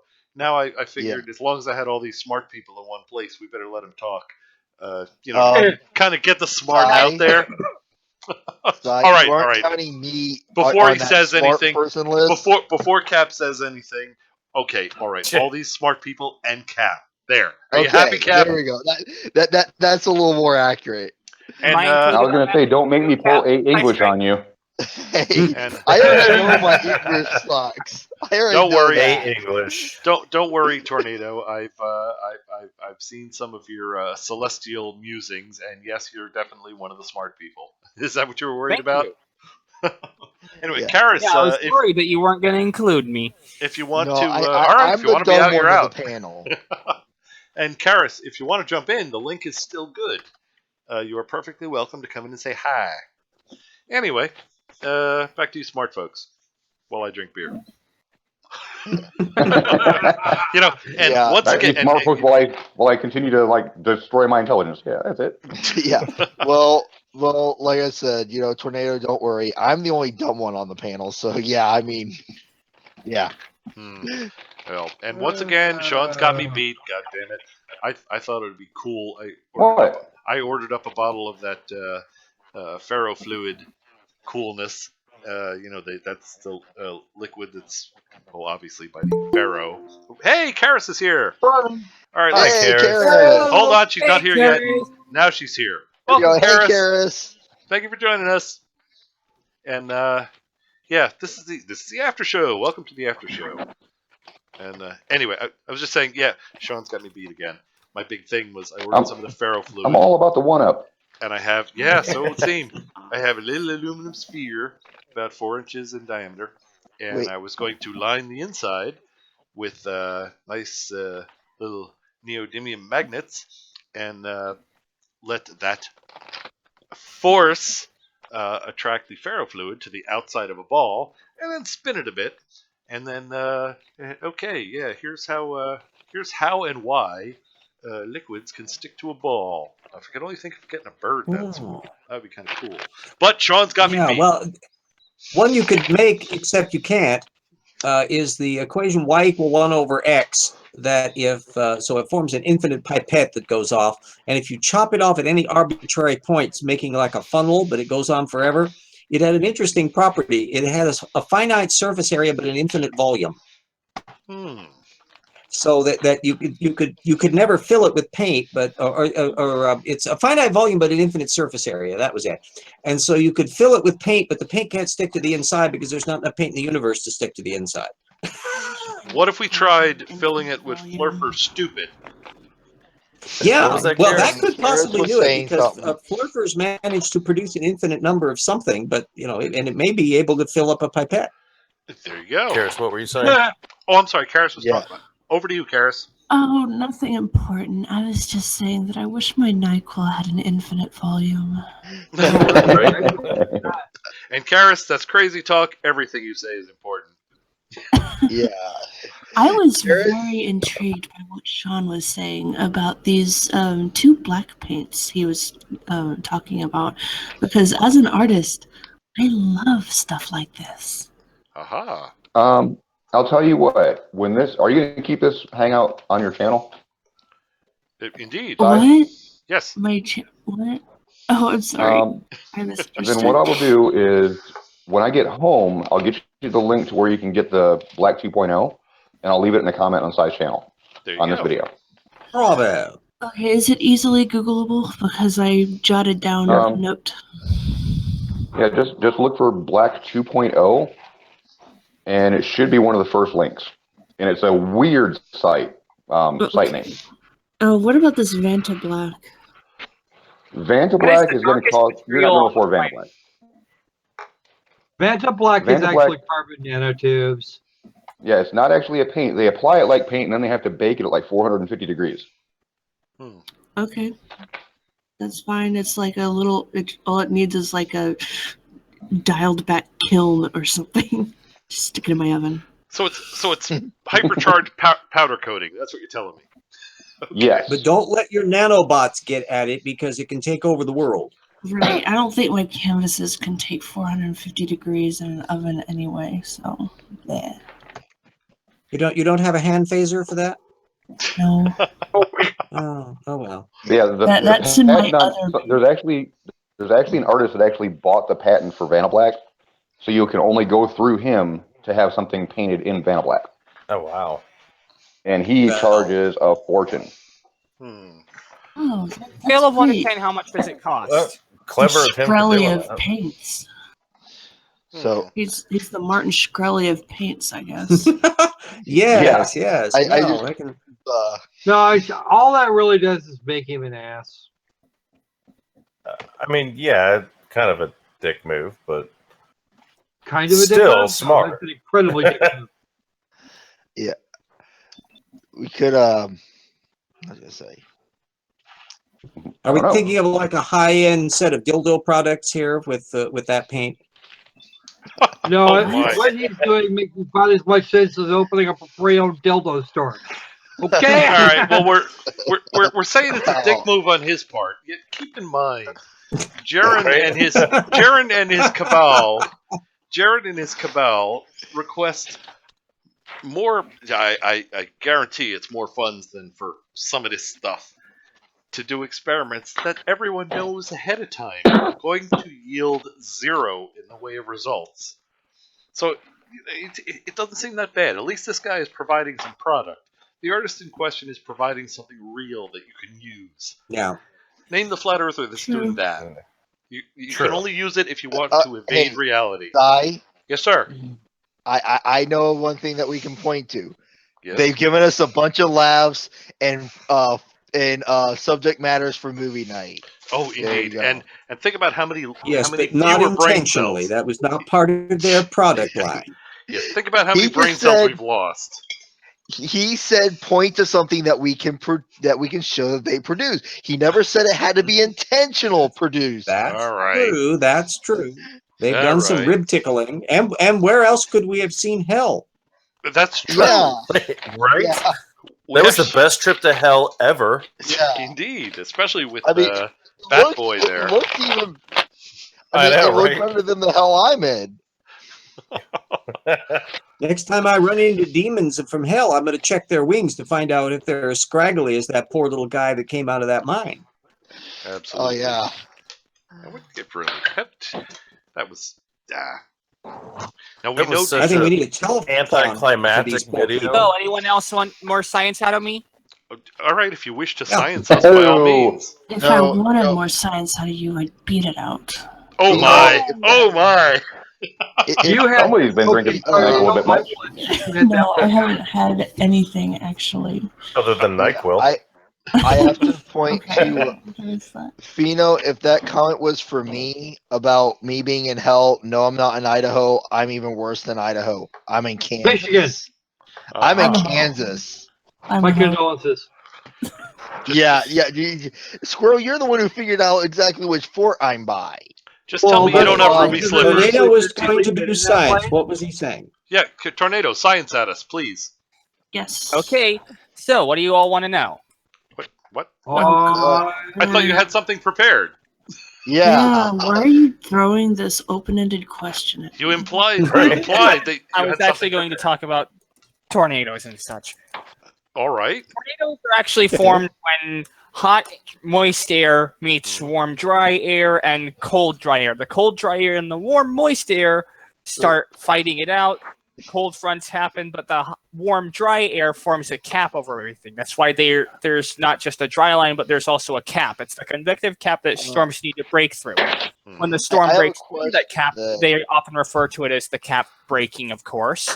Uh-huh. And when the cap breaks, you can get severe storms. Aha. Now, if you get wind shear, you can actually get an updraft that pushes that column of, or rather, a horizontal tube of rotating air upwards Yes. with the cap Vertically. breaking, and It pushes it you actually- vertically yes, instead of. you actually get the mesocyclone that forms in the storm. That's just what people mean when they say the storm is rotating. If the storm gets powerful enough or the rotation gets strong enough, it can actually produce a funnel cloud, which, when it touches the ground, then becomes a tornado. And it's not the funnel cloud itself that touches the ground, it's a column of air that signals that the funnel cloud is there that touches the ground and that forms a tornado. Yeah. Correct. I just have one question though. Okay. If a tornado is formed by hot air hitting cold air, It's then far why- more complicated than that. Yeah. Karis, don't you're ruining my joke. It's How because about we're predicting NyQuil? we're It's- predicting that it's an awful joke. When you're a Karis, it's what you do. Go ahead, Cap. Okay. Go on with your awful joke. Back to my awful joke. Carry on. Then why the hell is DC still around and not been sucked up by a cyclone? Because they got an awful lot of hot air there, and it Ooh, can get cold there. I So get why it. hasn't it happened? I get I'm it. gonna Sort go of. drink bleach now. I don't get it. Somebody fill me Did in. you on say you're gonna drink blue? that. Anyway, and I get it. tornado. Because we got a Tornado. whole bunch of politicians. Tornado. Is it Thanks the for step up from Tide Pods? Sorry. Only slightly. Somebody And explain to me what the hell the thing was with the Tide Pods. I don't even freaking know. See, I originally Oh. thought that somebody started some Some rumor idiots that are eating them. yeah, I originally thought it was something like freaking sniffing glue that you can get high off of it, but apparently it isn't even that. It's just one of those freaking I dare you things on Facebook. Yeah. That's Yeah. eating Tide Pods. It's That's freaking the same soap. species as Stephen Hawking. Let's remind ourselves. Okay, That is rather RJ, frightening. RJ, I have to stop you there. Uh-oh. Do not disgrace the memory of Hawking with those morons. Well, we are Yeah. the same species. Same species. That is what Tide that is the Pod scary eaters part. and Stephen Hawking are the same species. I'm Even wondering if if they it's have maybe more well- Neanderthal in them. It could be. Yeah. No, let's not insult Neanderthals. They're too smart to do that. That's you get true. You get the They impression would not eat Tide Pods. they may not have had No, thinking no. Have capacity, you ever? but I can guarantee you, not a single Neanderthal ever ate a Tide Pod. agreed. And And I'll bet, Fact. honestly, I'll bet they were a fun bunch. I really think They they probably were. They Yeah, they just weren't your rib tickling, No. yo Not- ho hoey. exactly Neanderthal. not too No, full no. of themselves. They Yo ho ho realized and a bottle of intelligence. they weren't the brightest, and they were definitely not destined to be the top level predator on the planet. But still, they had a good time with it, I suspect. And They were around turning- for about 600,000 years, which is not exactly a bad run. not a bad run at all. And Tornado, And then I would you like have- to thank you. I would like to thank you for your bringing up that which you did, because that reminds me, I never made the. Remember on our family channel, I never made the follow up video. You suggested, when I did the whole series of making weather on your tabletop. Yeah. You had suggested doing the tornado formation as well, which young folks could easily reproduce. Thank you for reminding me of that. I will take that up yet again and do the rising smoke thing, so that kids and their parents will be able to do that experiment at home.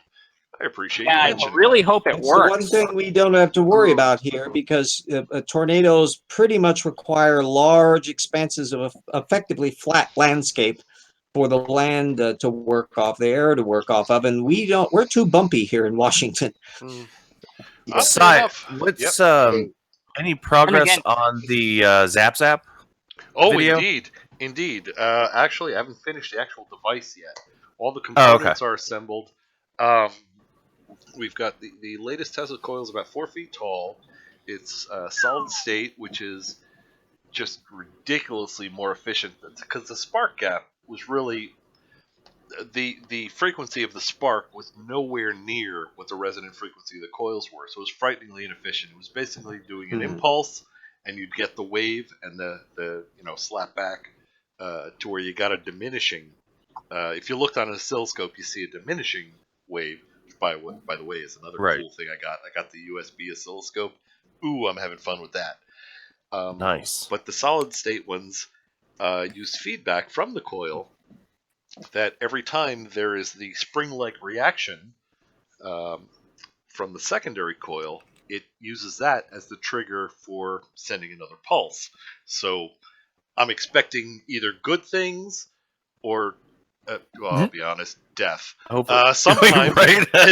in the next 2 days. Okay, Nice. it's one or the other. Well, it'll either be the obituary or the amazing discovery. Exactly. The spark gap one took about, you had to feed it with about well, the one I built anyway, you had to feed it with about 30,000 volts before the spark gap just to trigger the little bastard. Feed me. And wow. No, I'm not going to feed you. You're old enough to feed yourself. Sai, your Yes. city is okay with this? They don't Of course know. not. They don't know. See, unlike Andy, I do all of my experiments inside the domicile, so the neighbors are unaware. There we The go. neighbors are unaware of what's going on. But That he's about to blow Inside. everything. That he's actually building a large nuclear bomb there, and he's going to just blow shit up. nah, Because bombs are blowing boring. shit up is all kinds of fun. Nah, bombs are boring. I'm They just assuming knock that stuff over. when you turn the switch on, it doesn't cause all the lights in the neighborhood to dim. No, surprisingly, the current draw, again, due to the efficiency, is much lower than the spark gap one, which made foot-long arcs, okay. big foot-long sparks, big deal. And But with 30,000 volts to get that out, the pulsed voltage to the solid state one is only rectified straight 120 off of the mains. And with And that, is it quieter than a Ghostbusters backpack sound? absolutely, Good. absolutely. Well, But yes, Is expect. is it any more popular than a Ghostbusters backpack being handled by a woman? All right, you with your misogyny. You with your misogyny. Is Don't this- make me vote you. Who you gonna call? but Is this going to be the one that you use for the build your own video? Oh God, no. This is again. This is up. This in is the, advanced. This is up in the. Well, it's not a question of easy to make or advanced because actually they are frighteningly easy to make. I don't want to put up step-by-step instructions for anything that will kill you. Oh, okay. Well, that makes sense. There may be objections to that. Okay. What- Well, what- I got a crash, gang. So it was fun to See be ya, RJ. with y'all. See ya, RJ. All right. Okie dokie. Good night, Au revoir. RJ. Thanks for Have joining fun, us. art stuff. You know how the road. Have a good sleep, RJ. Yeah, and RJ, I was gonna He's gone. say, I did send a while back, a couple months ago, some of your videos to the science family ones to a friend of mine because they were like, because they were saying, "Oh, my kid needs to start working on their science fair, and I can't think of anything for him to do." So I sent them your video, and they actually did the one. I don't remember what all they did with it, but the barometric pressure one that you did. Oh, so you're talking to me, not RJ. Yeah. Oh, yeah. RJ Sorry, gone. side not RJ. Okay, all I right. meant Because side not RJ. I am tired. Okay. I was gonna It wait is- till you were done. I was, you know me, I'm a wise ass. That's me. I'm a professional Right. sarcast. I am okay, a I meant you, sarcastician. That's Sai. what I do. I am a I meant sarcastician you, by trade. Sai. I understand. Yeah, I sent them your videos, and they did something with. I think they were trying to do like predicting the weather off of the barometric pressure that Oh, they nice. had, or something like that. So, I don't know if they finished it or what grade they got. I have to check with them, but yeah, they said they were going to do that one. All right. Well, if there's any way they can make a that's actually nice to hear. I'm glad that Sai. somebody got some use out of it. Yes, young lady. Yeah. In the comments, there is an interesting. There's thing that Copernicus is pointing out that I find fascinating. Are you familiar with Universe Sandbox? Oh, I I- have that game. I have in fact both have iterations, Universe actually. Sandbox. It seems I'm still looking Jaron for my has. copy of Hold Universe on. Sandbox 2. Okay. Plenty people don't want to if- send it to me. If I'm not mistaken, Karis was talking. Karis, please proceed. Well, it Oh, it's only seems- cares. No one cares. I'll boot your ass out, Cap. Yeah, Cap, you will be can I boot booted him so for that? fast. We were talking about 1G acceleration. You just wait. All right, now, Karis, please proceed and forgive our rudeness. Via Copernicus, it Mhm. seems that Jaron has made a sim with the help of possibly someone named Kara, possibly not, of Earth in outer space, and said it's in real time. So, and it's a new video Mm-hmm. as of March 5th, it seems, at his new site. And that might be interesting to check out. I haven't seen it. I don't know what that sim. What's Looking it in up. it. Looking it up right now. I will do that very soon. Copernicus did throw the half link in there with the /watch. Look at that. In the chat. So, yeah, no, I don't think Kara helped him on that one. I don't think Kara would work with Jaron. I don't think so. I mean, I know Karis, and I don't see where that would be a thing. No, I think Kara took down all of her videos too. She said something about she wasn't going to be real active on YouTube and all anymore. And that's fine. That's her thing. Yeah. But, no, I always liked her simulations and stuff. Absolutely, she was great at that. Oh god damn it! Why do we have to put these things up? Oh, apparently Copernicus meant the Kara part as sarcasm, and I did not. Oh, okay, Yeah. gotcha. Right. Sorry, Copernicus. All right. Oh, I got it. Okay, here it is. Yeah. All right. We'll be. Movie You night wanna after pull it up show and have with some more fun? Jaron. Got it. Okay. It is Sweet. duly noted. All is okay. I'm out of words. You guys just carry on. Yeah. Yeah, hey, you could always play and we could have some more fun. No. You know what happens if it's 5 minutes long, it'll take us an hour. If it's 15 minutes long, it'll take us 2 hours. So I'm assuming that trend held true for this one. Oh, indeed. We were looking at a half-hour thing, and Yeah. then this is the best part. We all went to hell. We went to hell. We did. Literally. Yes, we did. Okay. It was a very interesting video, which was very anticlimactic. Yeah. But it's how they drilled down 12.5 kilometers and thought they heard screams from people from hell. Mm-hmm. Oh, And- I've seen that. That Yeah. video there is ancient. Oh yeah, and that's just freaking ridiculous. And what the best part is, somewhere in the middle of it is the artist's depiction of what hell looks like. And I kid you not. There's one demon looking up, like he's looking, like, what the hell is that? There's a freaking drill coming through the roof. Satan, It did you see fucking this broke shit? through my ceiling. Satan, what the fuck? You promised us hot. They're drilling a freaking hole. Yeah. It's almost like it was just like, don't you think Satan would know to go down a lot further than anywhere we could drill? It was interesting. I mean, I was expecting more there's from it, really. I saw a video of a guy. He's a yak, and he thinks the Earth is flat, and he thinks that like earthquakes, like I guess, create like holes into the Earth, and that's where people fall into hell or something. This guy was. Yeah. All right. This sounds like future movie night fodder. That's what that sounds like. In the first half, the second half is more just him talking religion. So I was like, is it worth it to submit it for movie night? It was like this guy talking about Jacques Cousteau stopped diving because he went down a deep hole and heard demons popped out and said no. And when as I mentioned, we all know demons are extraterrestrials. As CMI graciously taught us and tortured me. Oh my god! What a! I kind of talk about CMI. How long is that video? Too long. Which one? The movie. Oh, the actual movie. Alien Intrusion. Intrusion. God, it had to be about 2 freaking hours, didn't it? It seemed like a year and a half. I'll say that in the actual theater, and it was in the theaters. Oh yes, and I went like a goofball. I went. Wow! Well, wasn't that when Hill's fault? Wasn't that when Hill's fault? Are you new here? Everything's Hill's fault. Every time we do something, we accuse Hill of tricking us into it. Holy crap! It's 2 hours and 10 minutes long. Yeah. It was just freaking awful. Wow! And I am still waiting for either to get put on Netflix. I want to watch them both. That and Paradise Lost. No, don't bother. Just it's. I'm just in the demons mood for some torture. Aliens are birds and whatever. It's yeah.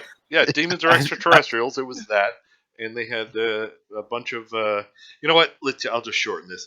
They had a bunch of bullshit, and their conclusion from all of that was aliens are demons, and that's basically that movie. If you really want to see something that wouldn't be the one to not see. The one to not see is the one before it, which was Ken Ham's foolishness with Right.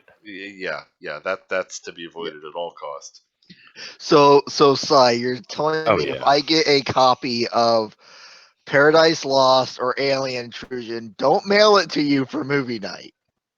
No, that would be just freaking crazy. We couldn't even get through that. Kidding? That would be completely crazy talk, and I would have to be a very mean individual. You guys thought my reaction to Jaronism was bad, so put me through it again. Actually, Squirrel, I thought your reaction to Jaronism watch. was justified because what you said was what all of us were thinking. So Yes. you just said it out loud. That's the only difference. That's the only difference. You said it out loud. Yeah. Well, I mean, I don't know who it was, but one of the people who bowed out early for them saying they were leaving because they couldn't handle him shitting on Hawking, and it's I didn't. I'm like, I think everybody was thinking that one. Yeah. It was like, how can he sit here were and do in this? fact thinking that one. Yeah. I was. And the sad part of it was that somebody had just been saying it. I'm surprised nobody's done that thing yet. Yeah, that was in the chat. I was like in the chat like 2 minutes earlier, and I'm like, I don't think any of us would do that. And then Jaron said that thing. And that was the completely unsolicited response to the nonsense. And I must say, completely justified. So, Oh yeah, if I hadn't been drinking lots of beers, I would have been even angrier just because I've seen his bullshit before on that kind of stuff with his conspiracy theories he's mentioned in other videos, and I have seen loads and loads and loads of Jaronism, and I have never. That is the only time I've ever reacted in that way towards anything he's ever said, done. Yeah. Well, this was RJ, and it's understandable. Well, yeah, RJ? because most of his stuff is just stupid. Well, Sorry, go ahead. and here was my brain when I actually stopped to think about it. Just very briefly here. RJ. RJ's all fun. the things of all the millions upon millions upon millions of things that Jaron could be objecting to that Stephen Hawking had ever done, he picked that one. Yeah, Sean, it's RJ, not RJ, it's Squirrel. That's Squirrel. Oh, I'm sorry, Squirrel. I am. Cap, hold I on. may sound like RJ occasionally. He's considered. Regardless, I have a very valid question here. Cap, hold up. Why are you looking at somebody's loads and loads and loads of jism? Is it your own or somebody else's? Oh my. Okay, Squirrel, now you're just being funny. Oh my. Funny man. All right. Yeah, I was gonna say I was surprised when you got as angry as you did. I've never seen you get that angry. Usually, and I was just like, okay, I've seen him get that angry with the anti-vaxxer video. I do remember him getting mad there. Yeah. But I still, honestly, I still wasn't that pissed off. I walked away with because of that shit. That was, like I said, stayed away. Yeah, it's that was completely the maddest justifiable. I've seen you. Like I said, that was the maddest I've seen you. And like I said, I was going, okay, whoa, Squirrel, calm down. I mean, if I'm having to say calm down, there's something messed up here. Well, it was bad enough that the video was made while he was still alive. And the fact that we're watching it after he just recently passed, I mean, it's just, it's infuriating. And I swear to Jeeves, if he comes out with a video after his passing, that he does, like, unleash fiery hell on him. If it like, turns out that he can, At that point, we're going to have to have some very strong words with the child and some strong alcohol. Yeah, we're going to tolerate watching it. I don't. I'll be chugging Everclear straight at that point. Well, I was. If you're going to do that, you're going to send me some too, because okay. I can't. Go ahead. At the time that all went down, I was actually completely out of scotch, and I had nothing. I have nothing else on hand. Yeah, I only had 4 beers for tonight, I and that would learn some true mixology for all of this. Like, I'm gonna make myself a hurricane next time. you should. It's Just don't mix it with NyQuil.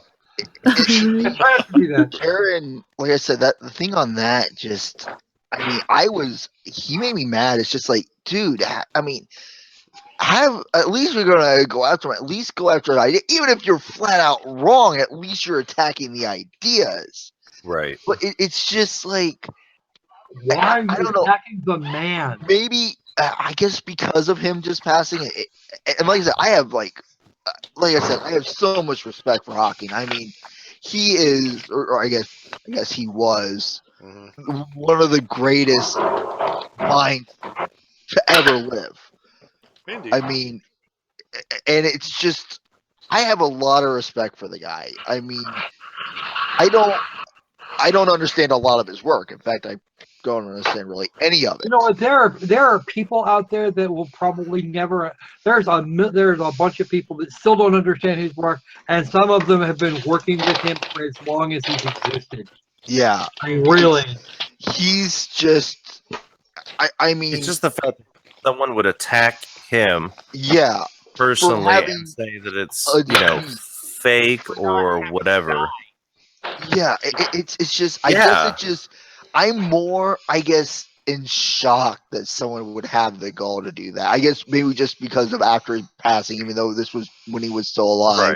Right. It's still just like, I'm angry, but it's that I'm shocked angry. Like, you just don't know. Like, or you just don't know what to do. You're just how to respond to this. Like, pissed. It's like, how? I mean, well, now it seems even worse. At the time, it was still pretty bad. Unfortunately, that's kind of where my little brain was running. Yeah. My brain was. That's exactly where my brain was. How do I respond to that? And why? And why are these people still? Why is this guy still breathing? Yeah, and how did I manage not to hit the little X on the top of the video player? That's what I'm wondering. Yeah. What did you say, Karis? I was saying we can probably provide some perspective into the how, though it is not by any means an excuse for them. It's only an explanation of them. Please do so. Having come from that background myself, any attack, factual or not, on a person's faith, what they deem as their very identity, it feels like a personal attack on them. But what? I didn't think Jeranism was Christian or anything. Like, sorry, I just thinking out loud. Well, you have to be perfectly honest, he has to be some variety. He's not. He's not religious at all. No. He whatever way the wind blows that brings profit is how Jaron is. Jaron's religion is money. Yes, I was exactly. not talking about Jaron. No, I know. Well, go ahead and finish, Karis. Carry on. Sorry. Karis, sorry, back to you. Yeah. I'm speaking generally of those religious people who attack somebody like Hawking in a very personal manner, or anybody who speaks against them in a very personal manner. Because when your identity is that tied up in what you believe, when what you believe is your entire eternal destiny is tied up in what you believe, any attack on your beliefs, we attack beliefs, and we don't believe that that's a personal attack. For them, an attack on one's beliefs is a personal attack, and it's also an attack on their sanity, because when we say what you believe is wrong, it's a delusion, etc., you're attacking their sanity, whether I'm not talking about what we believe we're doing, I'm talking about what they believe we're doing. And so it's going to feel like, whether perceived or real, like a direct personal assault. And also, considering what they believe in the Bible, it is a very real spiritual assault directly by the enemy, Satan. In their mind, Hawking and those like him or us, or just not them, in their minds, we are either tools of or complicit with the enemy. Yeah. And So they're coming at it from this perspective. I am not saying that their behavior is right. I am saying that their behavior has a background, has an explanation for it, and psychologically, that's where they're coming from. Right. Still sickening. It is sick. Yeah. It is. I'm just saying that this is one reason among many why. Yeah. Yeah. And also why you left. Indeed. What's that? Well, and the thing I said about Jaron not having any kind of faith, and I mean, I know he'll pander to kind of wherever the wind blows with, so he can get profits. But I was watching because I still search for stupid flat Earth videos on YouTube just to see what I can find, and there was an interview with him and some lady. It was called Flat. She has a show, Flat Earth and Other Hot Buttons or Hot Topics. I don't know. Some lady though that runs interviews on flat Earth stuff and I guess other like conspiracy theory stuff. And she had an interview with Jaron, and it was probably like a hour and a half, 2 hour long interview. And because it was another flat earther, he wasn't hostile at all. So it's not like any kind of debate that we've or discussion we've seen him in before.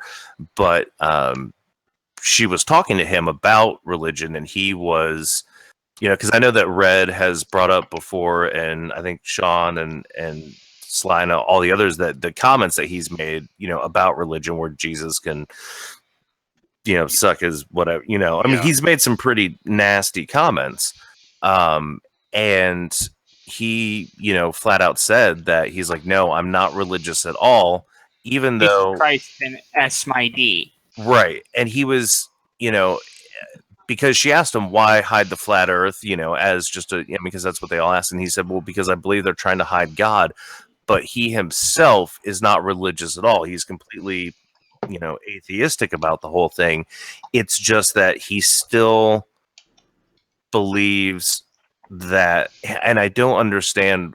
I mean, because it's not, it just doesn't make sense. It's paradoxical, because he's saying, I'm an atheist, I don't believe in God, but I believe that the reason that they're trying to hide flat earth is that they're trying to hide God. And would he be more of a deist then? No, he doesn't believe in any deity at all whatsoever, but I guess a lot of the flat earthers do. And a lot of the flat earthers are saying, they're trying to hide God, which to me doesn't make sense. Like, I know a lot. If they're trying to hide God, they're doing a really shitty job of it, because it's not like Christianity's dead. So and it's certainly not predicated on a flat freaking Earth. Right. So it doesn't make any sense to me. But he adamantly stated that he is completely non-religious, and that he does not believe at all whatsoever. And he was very firm on that fact that he is completely atheistic about the whole thing, but he does know that a lot of the people he runs with, even at the Flat Earth Conference, are theists or Christians. So, or religious whack jobs. Well, yeah, I mean, they're insane, but I have my own opinion on that one. So yeah, no, go ahead. To myself at the moment, that I will say something. I will make the statement that I agree with what somebody thinks he was saying. Okay. What is there more? That I don't understand. Don't worry about it. Tornado. I think Tornado may know what I'm talking about here. And really, that's kind of the important part. Okay, I'm lost. I'll just say this. Jaron is as religious as the people he thinks he's talking to are. Precisely. At the Flat Earth Conference, he flat out said that he thinks that the Flat Earth is being hidden because they're hiding God. Flat out. He didn't say because of a deity or a creator. His story changes based on his crowd. Indeed. So it's all about money. Yeah. And that's kind of where I was going with it. Yeah. Indeed. It's just interesting that he would say it on recorded video, though, with another Flat Earth on a interview with this show that's that's the thing with Jaron, though. He doesn't remember what he says from one video to the next because he's constantly changing his story. Yeah. on a lot of different things. And Sean, sometimes in the same video, Yes. he contradicts himself. That's my favorite. Yes.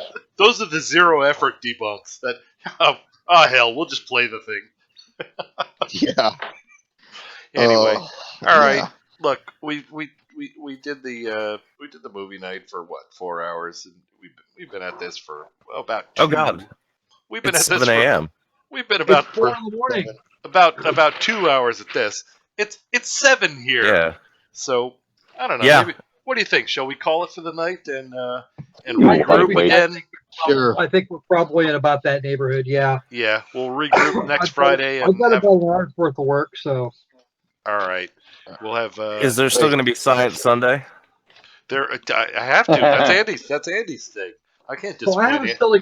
Okay, Right. so I have a silly question, and you're the only person I know at the moment that can answer that.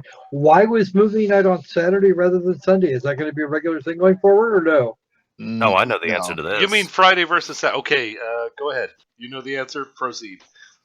Okay, because Cy managed to score some tickets to Lewis Black and got to go see his show on Friday night, so we had to postpone to Saturday because Lewis Black is fucking hilarious. Absolutely. I agree. Lewis Black is hilarious, and Gerard, I was hoping it was going to be a regular thing because it made my life so much simpler. That is exactly the cause. And if anyone recalls, almost 1 year ago, there were only 2 times in human history that movie night was rescheduled because I believe this is a significant thing we do. And the last time movie night was rescheduled was also because I had Lewis Black tickets, and oddly enough, the last time we had, if you're in his club, he's got a club where it's a great thing. Any funds garnered go to various worthy charities. But anyway, if you're in the club, you're in a little drawing to hang out with Lewis Black and John Bowman. And by the way, John Bowman nice. is his opening act. And usually when you go to a show, the opening act is intentionally made to suck so that the Right. real act looks like the good thing.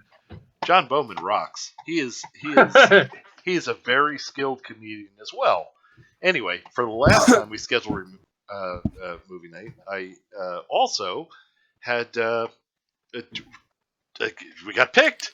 We were hanging out with Lewis Black after. I thought, great, it's going to be me, 1,000 other people, and way at the other end of the room is going to be Lewis Black. Now, Right. it was us and Lewis Oh, Black wow. and John Bowman. That was it.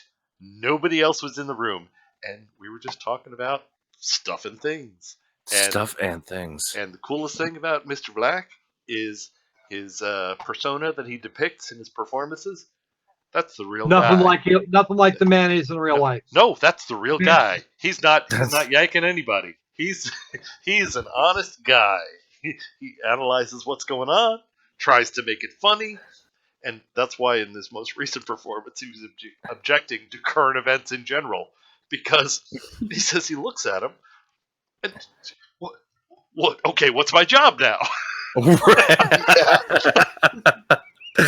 Oh, I do love that. Yeah, Yeah, I know one of a my few people favorites. that have had shit like that to say. Okay, yeah. How the hell do I be? How the hell am I supposed to be a topical comedian when when the people we're supposed to be topical about have got me beat so damn bad? It's pretty much that's it. It's okay. The comedy writes itself, but I'm excluded. Right. So, anyway, all right. Maybe that's we should. awesome. It was. Oh, yes, sir.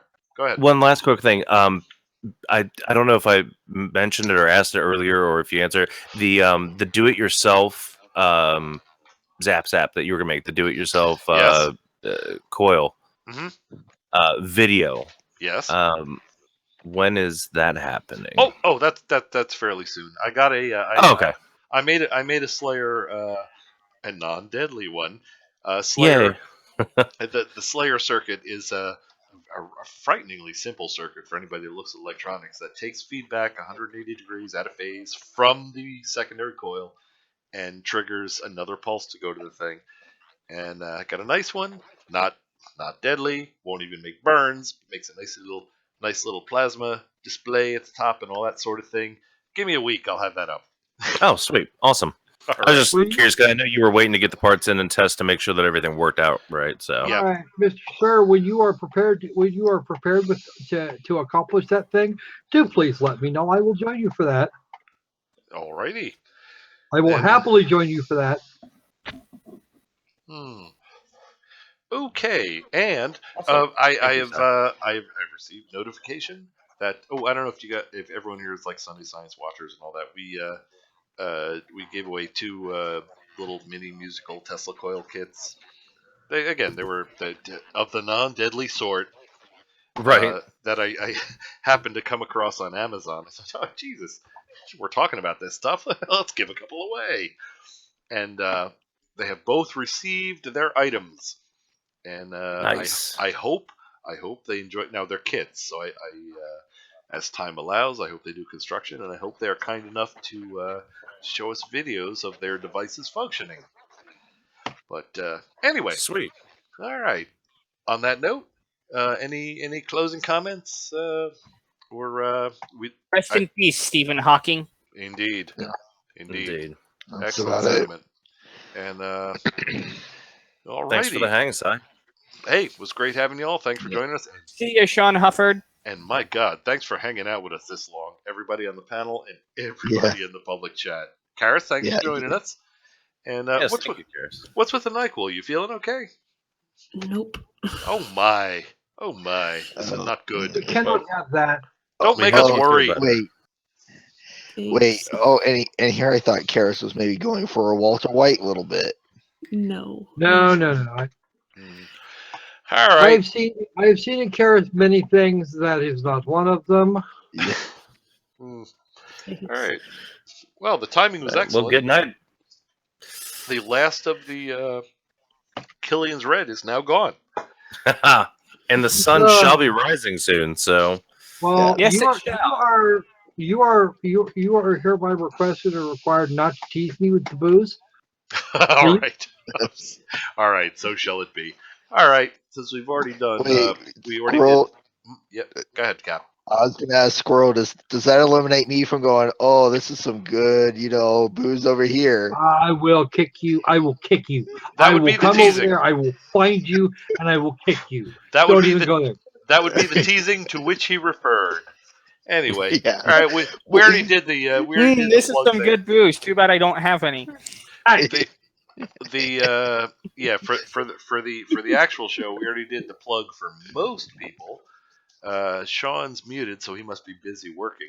If not, Sean, jump back in time for plug time. Oh, there he is. Well, I just didn't want Sean. you guys listening to me doing all kinds of paperwork. So Oh, okay, understandable. All right, I was Sean. looking at the bars as I was doing it and watching them go up and down and figured like that was interrupting people. That's oh no. But yeah, That's, you everybody kind knows of who have I to am. do that with us. I do. If you just have Everybody to. knows who I am. I do. Stop it, Si. Ah, damn it. Go ahead. Everybody knows who I am. Indeed. I do drone stuff. I do parodies. I debunk stupidity. I'm doing more and more experiments as now that people have been donating to my PayPal, I've been having the fundings to buy materials for experiments. And those are going to be coming up soon. Get that link in the So public look forward chat, to those. John. I'm on a phone. Oh. I can't multitask on this stupid thing. All right, I'll You want me to put it. link I'll his put it in the channel? description. Fear not. Go ahead, carry on. But yeah, you just go to my channel, see what's up. There's a lot of different things. As I said, I got experiments coming up. Could use funding to buy more materials, but that's up to you guys. I don't usually. The only place I have the link is in my about section because I don't want to sit there and beg for people. I don't like that. But I got ideas and I just need help with funding on them. Well, it'll be in our description. Yeah, that's good. That's me. It'll be in our description. How's that, Sean? Okay. All right. And I thanks just put a link in public chat to Sean's channel. Nice. And thank you very much for joining us, Sean. All right. And Hey, it's always a pleasure. I just wish you would do movie night on a different night, like Wednesday or Thursday. Now, most of the folks can't do a starting at midnight thing. Oh, wait a minute. You also want us to do it at a reasonable time, don't you? All right. Yes, reasonable time would be better. We'll see what we can do. Well, we're just following you tradition. Must first define what is reasonable. Yeah, you see, the blame for all of this is me and Mason, who was another one of the founding members of Science Strike Force. I think we're up to 70 now. At one point, we were talking about something sciencey at about 11:30, and we got freaking bored. So we decided to start this movie night thing. So just by tradition, it started at midnight on Fridays. So Hey, Sai, you yes? want to know how to change the perception of your time? How is that? Just look up what it is Greenwich time, and just it said. Oh, I'm good. I'm good 7 with. p.m. I'm good with that. Here's the fun. Here's where the fun actually sits. Okay. If he was doing this specific time, nothing would change for him, but everybody would think, "Oh, 9 o'clock." So that's all future announcements should be in Pacific time. Gotcha. Only if you don't want people complaining. Or Greenwich Mean Time. Greenwich See, Mean Time. this is Everybody, the thing I wake like up about this job is every now and then you'll find silver dimes. Oh, there you go. Nice. Just saying. All righty. So I have a link to Sean Hufford's channel. Oh, it's already up there. Yeah. Already up. And yeah, I already put a link for Sean's channel. All right. Damn. Here you go. And let's see. Okay. Well, that's it for Sean. Everybody go and support Sean because he kicks ass and stuff like that and embarrasses me by doing cooler experiments to me. And that's just payback for the birthday drone. Understandable. All right. On that note, Karis, just please tell us who you are, how cool you are, and what you do. I am a former fundamentalist street preacher, and I am currently co-host on Mind the Gap with Peter. And I am the invisible pink unicorn who apparently has poor circulation because I appear blue. Aha. Okay, then. That works. All right. Yeah. So I do have a question. Okay. Can we move instead of doing movie night on the 30th, we should do it on the 31st on another Saturday, so that way it actually is on April 1st. You know, that almost makes sense, except that would interfere with my big joke for the apocalypse. We would have to make sure it's only 3 hours. I'm pretty sure he's actually doing that on purpose. Well, I mean, there's also Not that I would disagree. There's also the annoyance of every fundy out there always says it's the fool who says in his heart there is no God, and April 1st is International Atheist Day, etc. It's just the added annoyance of that. Indeed. I am that fool. Okay. What's the name of the channel that Mind the Gap is on? It's on Peter's. What's the name of the channel, though? I was just going to put a link. I'm going to go for it. Oh, okay. Awesome. Thank you. I'd forgotten. Sorry. Squirrel, did you hear what Sai wants to do as a joke at one point with a whole bunch of shoes? No, I haven't heard this one. Oh, you missed that? Not talk about it while we're live. You missed that? It's not bad. Oh my! It was all right. Okay, I will repeat it, and again, I'll try to condense it. I know I have a tendency to drone on. Here's what it is. I'm going to get a bunch of old shoes and dry ice for the next time the apocalypse is predicted. And that night, at about 3 a.m, I'm going to go to all the local churches and put the shoes on the steps and put the dry ice in the shoes. So that the next morning, when everyone's heading out to work, there's a bunch of shoes with vapors coming out of them. Like everyone's been evaporated because the apocalypse happened. And everybody that remains missed it. Yes, it's officially smoking boot time. That is my that is my big joke. So, dry ice evaporates so fast, though. Yeah, indeed. Depends on what time of year it is. So sometimes it'll evaporate a lot. It'll evaporate a lot slower. Depends on how well you insulate it too. I can't imagine shoes being very good insulators. But there is ample space inside for insulative materials. Yeah, like anyway, socks. I get it. Yeah, all right. No, actually, too Well, many beers. I don't you got to forget. choose the most logical thing to put on to work up next is a sock. Indeed. Yeah, I guess my thought of styrofoam is completely out. All right. On that Oh note, no, styrofoam works too, but socks are the most obvious. yes. Well, you would need the sock to have it laying flat, so that way when the apocalypse happens, they really knock their socks off. Okay. No. Oh, come on, that was funny. All right. How much do I have to pay so we can all pretend that never happened? Okay. I'll take. Funny. You know what, Si? I'll take $50 for a fresh bottle of scotch. I'll just send you the scotch. All right. On that note, does anyone have anything to add to this wondrous discussion where we discussed science and things and stuff?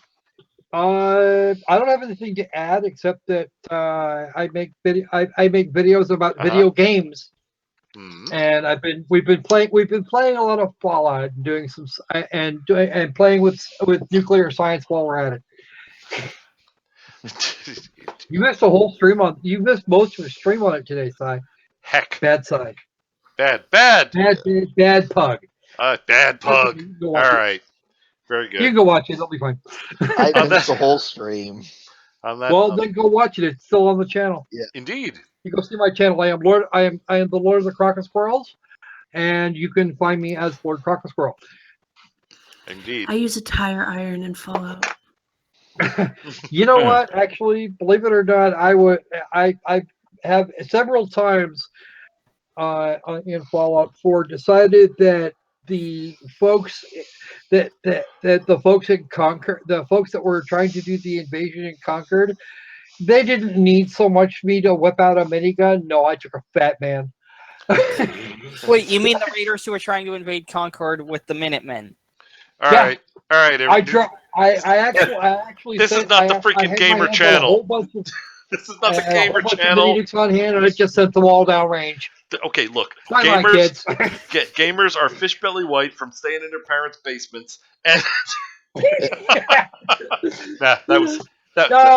you're just mad because you didn't actually get to watch that one. Actually, Squirrel's not saying it, but he knows why I'm really mad. Is because I can't do the freaking games because to me a triangle will never mean freaking jump. It just won't. No. You know what? Actually, believe it or not, I use mouse and keyboard. I don't play those games on console ever. Yes, man. Play on my PC. If you're gonna do it right, damn it. Yes, Karis. I understand your pain, and I agree. And so I went into the keybinds and changed it to X. See, now it all makes sense to me. I knew you'd have a solution for me. You know, I do Flight Simulator because I can do the damn joystick. That's fine. Anyway. Yeah, I was going to say, Si, if you play Xbox or use an Xbox controller, there is no triangle button, so you're safe there. Okay, Cap, let me fill you in a little bit on how much I do not care. By the way, smooth move on the joystick. All right. Okay. We do not. I do not wish to hear any more about you and your joystick. No. Okay. Look, you bunch of pervs. I've had about enough of this. So I don't want to hear about Tornado's joystick. I just don't. All right. Hey, and everybody. At least we are not double. hey, sorry, it could be worse. We could be double clicking the joysticks. Okay. All right. That says one thing to me, which is we've already done the plugs. It is time to bring on the pug and say goodnight to everybody. Yes. For all those of you, that's enough out of you. All right. For what few viewers we have remaining, let there be pug.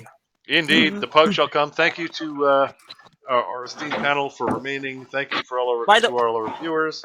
And wait, Tornado's about to explode again. What do you got? Tornado, didn't you have something? I was going to say hi, Sean Hufford. Oh, there you go. What's up, guy? Tell Red I'm sorry for creeping him out. Dude, you're creeping me out at this point. Oh, yeah. How the hell did you... I want to know how you did that.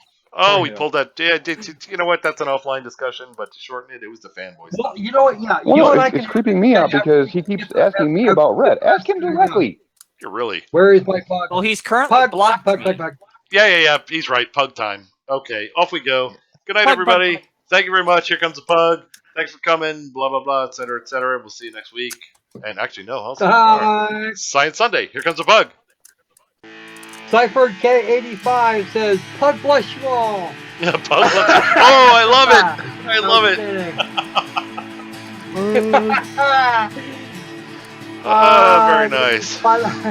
Actually, believe it or not, Cypher, this actually was two pieces. There was the show, and this was the after show. Indeed. So we're all set there. So why is everybody else not convincing? Come on, give them the program. I know what it is. You're all tired. That's really Well, see, I sleep during the regular show because I have actual job work hours. That sucks. No, really. Oh, That's harsh. I know what those are. Oh wait, yes I do. I work 24 hours a day, 7 days a week. I'm serious. Yeah, Sean. Being a parent is a pain in the ass. Sean, no, I can't. No, I love my kids. They're great, but sometimes I want to strangle them. I think that's pretty much common for everybody, though. Sean, have you considered like just as an alternative to the work schedule you talk about? Have you considered being stinking rich? It's also that would be nice. It's also a good occupation. I'm told. Sorry. Yes, sir. We can't all be, unfortunately. Stinking rich rocks, I'm told. Well, so is having a sugar mama, but that's beside the point. Well, I don't think any of the adult males here would qualify. No, Cy knows what I'm making fun of. Well, actually, Cy and I are both married, so I don't know about you, Sean. So. Well, I didn't know that. Congratulations. What? You don't know that? I didn't know the Science Strike Force night was a couple's night. Oh no. Okay. Squirrel, you have about 3 seconds to rephrase your statement.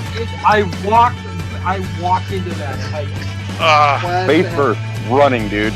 Face first. That was unbelievable. That's a win. That's a win. And people wonder why I have all the internet points. That's true. You did win the entire internet a few months ago. You win all the internet today. He's already got them. They're over there. Well, that's just it. We've had more internet since he won, so he has to win them again. I just did. It's a continuous process. All right. Good night, all. Thanks for coming.